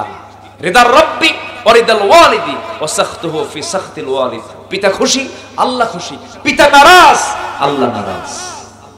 এরকম কোন হাদিস মার ক্ষেত্রে নাই। মার ক্ষেত্রে এমনটা নাই। এজন্য পিতার দাম অনেক অনেক গুণ বেশি, আর মায়ের হকটা বেশি। জোরে বলি সুবহানাল্লাহ। মায়ের হক বেশি তিনটা কারণে। কয়টা কারণে? তিনটা কারণে। জেনে রাসূল তিনটা দিক, মান আহাক্কা বিহুসনি সাহাবাতি ক্বালা উম্মু সুম্মা ক্বালা মান ক্বালা উম্মু সুম্মা ক্বালা মান ক্বালা উম্মু। তিনটা হক দিয়েছেন। কেন বেশি?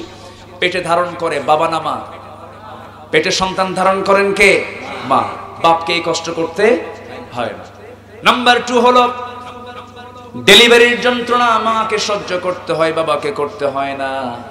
নাম্বার 3 হলো সন্তান পৃথিবীতে আসার সঙ্গে সঙ্গে দুধ খাওয়ানোর জন্য মার দায়িত্ব হয়ে গেল। হাউলাইনি কামিলাইন, 2টা বছর দুধ পান করালেন মা। এই মা 2টা বছর যে দুধ পান করানোর যে কষ্ট সহ্য করলেন, রক্তগুলোকে পানি বানায়া নিজের যৌবনকে নষ্ট করে সন্তানের জন্য বরাদ্দ করলেন। আল্লাহ তাআলা এই 3টা এক্সট্রা কষ্ট সহ্য করার জন্য বাবার চাইতে মায়ের হক 3 গুণ বাড়ায় দিয়েছেন। জোরে বলি সুবহানাল্লাহ। কিন্তু সম্মান মর্যাদার দিক থেকে বাবার দামটাই বেশি। কোনো বিচারকের আসনে বসতে গেলে পরিবারে বাপকে বসতে হবে, সবার বিচার তিনি করবেন। কিন্তু অনেক পরিবার আছে দেখবেন, সমস্ত সন্তানগুলো মায়ের গ্রুপে চলে যায়, বাপকে একা রাখে। আছে না? আছে এরকম? আছে না নাই? আবার কিছু কিছু মা আছে দেখবেন সন্তানদেরকে ডাক দিয়ে বলে, তোর বাপরে সাইজ কর। এরকম কিছু আছে না নাই? বলুন তো। আচ্ছা, এগুলো করা যাবে না। এগুলো জাহালাত। এগুলো কি? জাহালাত। এগুলো করা যাবে না। আল্লাহ তুমি সবাইকে বোঝার তৌফিক দিয়ে দাও। জোরে বলি আল্লাহুম্মা আমিন। চেষ্টা করেছি আপনার শেষ কথাটা রক্ষা করার জন্য। যাক, আজকে যা যতটুকু হলো বলি আলহামদুলিল্লাহ। মন খারাপ করেছেন নাকি আপনারা? সন্তুষ্ট হয়েছেন তো? আল্লাহ যেন আমল করার তৌফিক দান করে। ফজর পড়বেন কারা? ফজর পড়বেন কারা কারা? দেখি ফজরটা কারা কারা পড়বেন। হ্যাঁ, জোরে বলি ইয়া আল্লাহ, ইয়া রহমান, ইয়া রহিম। আমাদেরকে ফজর, জোহর, আসর, মাগরিব, ইশা 5 ওয়াক্ত সালাত আদায় করা তৌফিক তুমি আল্লাহ দিয়ে দাও।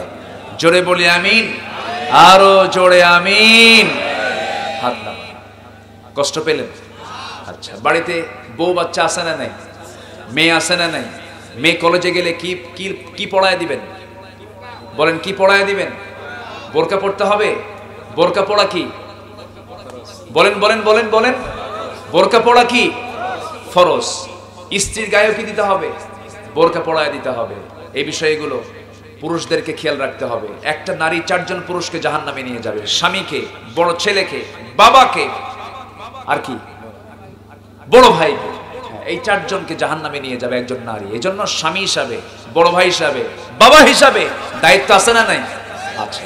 এই দায়িত্বগুলো আমরা পালন করব। কোন মেয়ে, কারো মা, কারো বোন যেন পর্দাহীনতায় না থাকে, এই বিষয়গুলো আমরা খেয়াল করব। আসুন আমরা দোয়া করি। সবাই বলে সুবহানাকাল্লাহুম্মা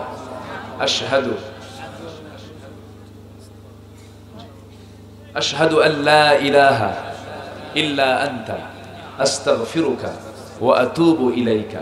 আসুন আমরা দোয়া করি, আল্লাহর কাছে চাই। যে যেখানে আছেন বসুন। এই দোয়া না করে যাচ্ছেন কেন? বসেন। আব্বা আম্মা আছে না?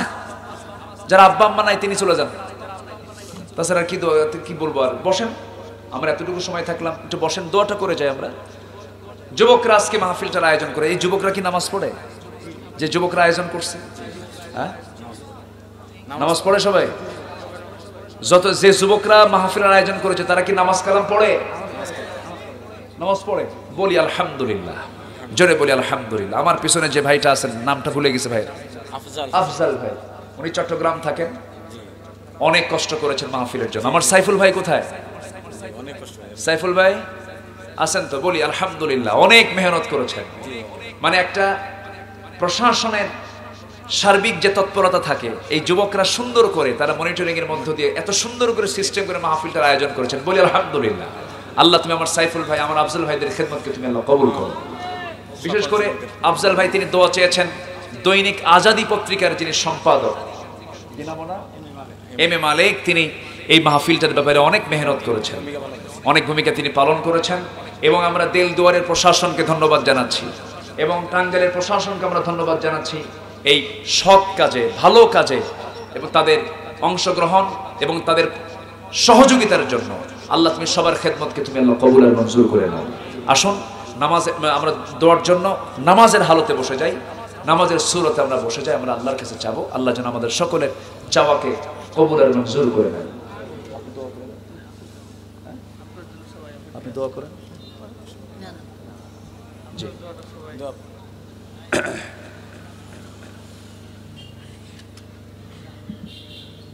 اللهم آمين. ربنا ظلمنا أنفسنا وإن لم تغفر لنا وترحمنا لنكونن من الخاسرين. ربنا لا تزغ قلوبنا بعد إذ هديتنا وهب لنا من لدنك رحمة إنك أنت الوهاب. আল্লাহ তাআলা গভীর রাত, নিঝুম রাত, ঝিমানো রাত্রিতে চাঁদের মতো হাজারো মুসলমান নরনারীকে নিয়ে তোমার কালামের একটা আয়াতকে সামনে রেখে যৎকিঞ্চিত কিছু কথা বলার চেষ্টা করেছি। কাঙ্গাল ভিখারির মতো দুটো হাত পেতে আছি। আল্লাহ গুনার দিকে নজর দিও না, বান্দা মনে করে তামাম জীবনের সমস্ত গুনাহগুলোকে মাফ করে দাও। জনম দুঃখিনী মা, জনম দুঃখী বাপ জান যারা চলে গেলেন, জিন্দেগির গুনাহগুলো মাফ করে দাও, কবরগুলোকে জান্নাতের টুকরা বানায়া দাও। অনেক আলোচনা শেষ করে বাড়ি ফিরে যাব রে, বাড়িতে ফিরে গিয়ে সব দেখবো কিন্তু মাকে পাবো না রে। যেই মার চেহারার দিকে তাকালে রহমত বরকত নাজিল হয়ে যায়, সেই জনম দুঃখিনী মা যারা চলে গেলেন, জিন্দেগির গুনাহগুলো মাফ করে দাও, কবরগুলোকে জান্নাতের বাগিচা বানায়া দাও। মা আমার কত কষ্ট সহ্য করেছেন রে, জীবিত মানুষ হয়ে জীবিত সন্তানকে পেটে টেনেছেন 10টি মাস ধরে। কত পেটে লাথি মেরেছি, মার খাওয়া ঘুম বন্ধ হয়ে গেছে। মা তাহাজ্জুদের জন্য ওঠেন, কিন্তু পা দিয়া এমন জোরে লাথি মেরেছি কলিজায় লেগেছে, মার ঘুম নামাজ সব বন্ধ হয়ে গেছে। গোটা রাত চিত হয়ে শুয়ে শুয়ে মার পিঠ লেগে গেছে। ডেলিভারির যন্ত্রণা মা সহ্য করেছেন কত কষ্ট করে রে। সেই জনম দুঃখিনী মা যারা বেঁচে আছেন তাদের হক আদায় করার তৌফিক তুমি আল্লাহ সবাইকে দিয়ে দাও। আল্লাহ তাআলা এমন ভাই আমার সঙ্গে হাত তুলতে পারেন যে নিজের হাতে নিজের মাকে দাফন করেছেন, নিজের বাবার লাশ নিজের পিঠে বহন করে কবর পর্যন্ত নিয়ে চলে গেছে। সেই স্মৃতিময়ী বাবার কথা অনেকে মনে করছেন। আল্লাহ কবরগুলোকে জান্নাতের নূর দিয়ে মুনাফার করে দাও। সবাই চক্ষু বন্ধ করুন, হাত একটু উঁচু করে আল্লাহর সেখানে দোয়া পড়ে দিল থেকে মন থেকে কণ্ঠ জার করে আমার সঙ্গে ঠোঁটে ঠোঁট মিলিয়ে আওয়াজ দিয়ে সবাই বলুন, রব্বিরহামহুমা কামা রব্বায়ানি সগীরা। রব্বিরহামহুমা কামা রব্বায়ানি সগীরা। রব্বিরহামহুমা কামা রব্বায়ানি সগীরা। ও আল্লাহ, তোমার বান্দাগুলোকে নিয়ে এমন সময় হাত তুলেছি যেই সময়টা দোয়া কবুলের সময় মধ্যরাত হয়েছে।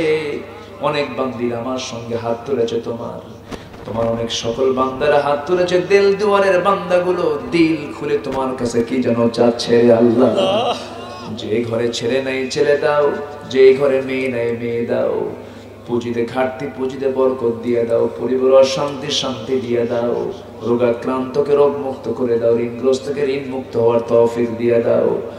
আয় আল্লাহ তাআলা, তোমার ভান্ডার তো ফুরাবে না। আল্লাহ, তোমার বান্দাগুলো যা যা চায়, কারো চাওয়া তুমি আল্লাহ প্রত্যাখ্যান করো না। আয় আল্লাহ তাআলা, এই দুনিয়া থেকে একদিন বিদায় নিয়ে নেব রে। আসার তো সিরিয়াল ছিল, যাওয়ার তো কোনো সিরিয়াল থাকে না। কোন দিন চলে যাব জানি না। ডান হাতে আমলনামা না আসা পর্যন্ত আমাদের কাউকে কবরে নিও না। হায় আল্লাহ তাআলা, এই দুনিয়াতে ফেল করলে পাশের সুযোগ আছে, কিন্তু তোমার কাছে গিয়ে যদি ফেল করি আল্লাহ কেমনে মুখ দেখাবো। আল্লাহ, মেহেরবানি করে আমাদের হিসাবকে জটিল করে দিবা না। আল্লাহুম্মা হাসিবনি হিসাবান ইয়াসীরা, আল্লাহুম্মা হাসিবনি হিসাবান ইয়াসীরা, আল্লাহুম্মা হাসিবনি হিসাবান ইয়াসীরা। আমাদের ঈমান তো আবু বকরের মতো নয়, আমাদের ঈমান তো ওমর আর ওসমানদের মতো নয়। আল্লাহ, তুমি আমাদেরকে জটিলতায় ফেলে দিলে, ফেল ছাড়া কোনো গতি নাই। আল্লাহ, মেহেরবানি করে মাফ করে দিও, মেহেরবানি করে মাফ করে দিও। আসিয়ার মতো দোয়া করি, আল্লাহ আমরা বড় জান্নাত চাই না, আমরা তোমার ঘরের পাশে একটা ঘর চাই। হায় আল্লাহ তাআলা, আমরা তোমাকে পেতে চাই, তোমার ভালোবাসা অর্জন করতে চাই, তোমার সঙ্গে প্রেম বাড়াতে চাই। আল্লাহ, আমাদের টুটাফাটা আমলকে তুমি আল্লাহ দয়া করে কবুল আর মঞ্জুর করে নিও। হায় আল্লাহ তাআলা, আমার ডানে বামে, আমার সামনে পেছনে কত ভাইরা হাত তুলেছেন, অনেক আলেম উলামা হাত তুলেছেন। যার যা চাওয়া তুমি আল্লাহ পাওয়া করে দিও। আমাদের পারস্পরিক মহব্বতকে তুমি আল্লাহ অটুট করে দিও, মজবুত করে দিও। সকল প্রকার হিংসা, সকল প্রকার পরশ্রী কাতরতা থেকে মুসলিম জাতিকে তুমি আল্লাহ হেফাজত করো। আয় আল্লাহ তাআলা, আজকে মুসলমানদের পারস্পরিক হিংসা, মতবিচ্ছিন্নতা আজকে মুসলমানদেরকে পরাজিত করে রেখেছে। আল্লাহ, এই ক্রান্তি লগ্নে মুসলমানদেরকে একটা প্ল্যাটফর্মে এসে বাতিল শক্তির মোকাবেলা করার তৌফিক দিয়ে দাও। আয় আল্লাহ তাআলা, মুসলিম উম্মার জন্য তুমি আর কোনো নবী পাঠাবে না বলেছো, রাসূল পাঠাবে না, কিন্তু তুমি তো বলো না ওমর আসবে না, আবু বকর আর আসবে না। অন্তত তুমি আল্লাহ মুসলিম উম্মার জন্য, প্রেজেন্ট ওয়ার্ল্ডের জন্য একটা আবু বকরের মতো, ওমরের মতো একটা নেতা তুমি আল্লাহ পাঠাইয়া দাও। আয় আল্লাহ তাআলা, এই দুনিয়া ছেড়ে একদিন চলে যাব, এই দুনিয়া ছেড়ে একদিন চলে যাব। আল্লাহ, ডান হাতে আমলনামা নিয়ে যাওয়ার তৌফিকটা দিয়ে দিও। মরতে যখন হবে তুমি আল্লাহ শহীদি মওত কপালে জোটায়া দিও। যুবকরা আজকে, মুসুরের যুবকরা আজকে মাহফিলটা না করে নাটক দিতে পারতো, সিনেমা দিতে পারতো, যাত্রা দিতে পারতো। তারা যুবকরা আজকে তাদের যৌবনকে যৌবন উন্মাদনায় না ভাসিয়ে দিয়ে তারা কোরআনের ফুল বাগান সাজাইছে। আর এই মাহফিলটা করতে গিয়ে কত বাধাও না দিয়েছে অনেকে। আল্লাহ, যারা বাধা দিয়েছে তাদেরকে হেদায়েত দিয়ে দাও। যারা মাহফিলটা বন্ধ করতে চেয়েছে তাদের তুমি দিলটা ইসলামের জন্য অনুকূল করে দাও। আর যারা মাহফিলের জন্য কাজ করেছেন আল্লাহ, তুমি তাদের খেদমতকে তুমি আল্লাহ কবুল আর মঞ্জুর করে নাও। 4 বছর কেন এই মাহফিলটাকে তুমি আল্লাহ কিয়ামত পর্যন্ত তুমি আল্লাহ জারি রাখো। আমার আফজাল ভাইয়ের আব্বা দুনিয়া থেকে বিদায় নিয়েছেন, কবরটাকে জান্নাতের নূর দিয়ে মুনাফার করে দাও। যার বাপটা নাই সে বোঝা আব্বা ডাকের মধ্যে কত বড় সুন্দর একটা মধু আছে রে। আল্লাহ, আমার সাইফুল ভাইকে তুমি আল্লাহ কবুল আর মঞ্জুর করে নাও। যুবকদেরকে কবুল করে নাও, সবার নাম আমার জানা নাই, কিন্তু আল্লাহ এই যুবকদেরকে তুমি আল্লাহ যায়েদ বিন হারিসের নামের সঙ্গে তুমি আল্লাহ তালিকাবদ্ধ করে দাও। আয় আল্লাহ তাআলা, যুবকদের ইবাদত তোমার পছন্দ, যুবকদের রক্ত তোমার পছন্দ, যুবকদের সিজদা তোমার পছন্দ, যুবকদের চোখের পানি তোমার পছন্দ রে আল্লাহ। আল্লাহ মেহেরবানি করে আল্লাহ তুমি এই যুবকদের সকল খেদমতকে তুমি আল্লাহ কবুল করে নাও। মুশরিয়ার প্রত্যেকটা ঘরকে ইসলামের দুর্গ বানায় দাও। ঘরে ঘরে খাদিজা, আয়েশা, সুমাইয়ার মতো জান্নাতি মা তুমি আল্লাহ পয়দা করে দাও। আল্লাহ তাআলা মাদেরকে পর্দায় থাকার তৌফিক দিয়ে দাও, ইসলামকে মেনে চলার তৌফিক দিয়ে দাও, সত্য নিয়ে চলার তৌফিক দিয়ে দাও। সমস্ত জিহ্বার গুনাহ থেকে বাঁচাও, চোখের গুনাহ থেকে বাঁচাও, কানের গুনাহ থেকে বাঁচাও, চোখের গুনাহ থেকে বাঁচাও। আল্লাহ তাআলা একদিন তো দুনিয়া থেকে বিদায় হব রে আল্লাহ, যেদিন মরে যাব আমাকে আর কেউ রাখতে পারবে না রে। ডাক্তার বলবে পালস নাই, জিবরাইল আজরাইল এসে জান কবজ করে নিয়ে যাবে, মালাকুল মউত আজরাইল চলে আসবে রে আল্লাহ, হাবুডুবু খাবে মালাকুল মউত, আমার জান পাখি বের হয়ে যাবে, নিথর দেহ পড়ে থাকবে রে, আমাকে টান মেরে ঘর থেকে বের করে দেবে। স্ত্রী কাঁদতে কাঁদতে পাগলি হয়ে যাবে। স্ত্রী বলবে স্বামী আমার, এই যে ব্যবসার চাবি আমি কার হাতে দেব রে আজকে? সন্তানগুলো এতিম হয়ে কাঁদবে, কিন্তু কেউ কিছু করতে পারবে না। জীবনের শেষ গোসলটা হয়ে যাবে, যে জামাটাও পরা ছিল কেচি দিয়ে কেটে সেলাইবিহীন, পকেটবিহীন, আমাকে সেই জামাটা পরায় দেবে রে। দুনিয়াতে কত দামি দামি কাপড় চোপড় পরেছিলাম, মরে যাব রে, সেই জামা পরায় দেবে, যেই জামা জীবনে কেউ পরে নাই রে, সেই জামাটা পরায় দিয়া জানাজা শেষ হয়ে যাবে। মরা মুখ সব দেখে দেখে চলে যাবে, মরা মুখ দেখবে, চোখের পানি ফেলবে, চোখটা লাল হয়ে যাবে। বন্ধু বন্ধুর জন্য কাঁদবে, আত্মীয় আত্মীয়ের জন্য কাঁদবে, বুক ফেটে যাবে সবার, কিন্তু আমাকে কেউ আর ডাকবে না রে। যত দ্রুত দাফন করবে তত তারা মুক্তি পেয়ে যাবে। আমাকে ধরে নিয়ে কবরের দিকে চলে যাবে, কবরে শুয়ে দেবে রে, বাঁশ চাপা দেবে, মাটি চাপা দেবে রে। 24 ঘন্টায় পেটের ভিতরে পোকামাকড় জন্ম নেবে। এই চামড়ায় কত তেল সাবান লাগালাম, সব আমার চামড়াগুলো মাটির পোকা খেয়ে ফেলবে রে। আমার লাশটা কবরে নেবে, 7 দিন যেতে না যেতে পেটের নারী মরে সব চোখ মুখ কান নাক দিয়ে বের হয়ে আসবে। 2 মাস যেতে না যেতেই সমস্ত দেহ থেকে সব পোকামাকড় খেয়ে কয়েকটা হাড়গোড় রেখে দেবে। এই তো আমার জীবন রে আল্লাহ, তোমার কাছে ফরিয়াদ করি, মূর্তি যখন হবে তোমার নিবেদিত বান্দা হয়ে, তোমার আনুগত্যের বান্দা হয়ে বিদায় নেওয়ার তৌফিকটা দিয়ে দিও। মওতের সময় সবার জবানে জারি করে দিও কারো জয় কালিমা তাইয়্যিবা লা ইলাহা ইল্লাল্লাহু মুহাম্মাদুর রাসূলুল্লাহ।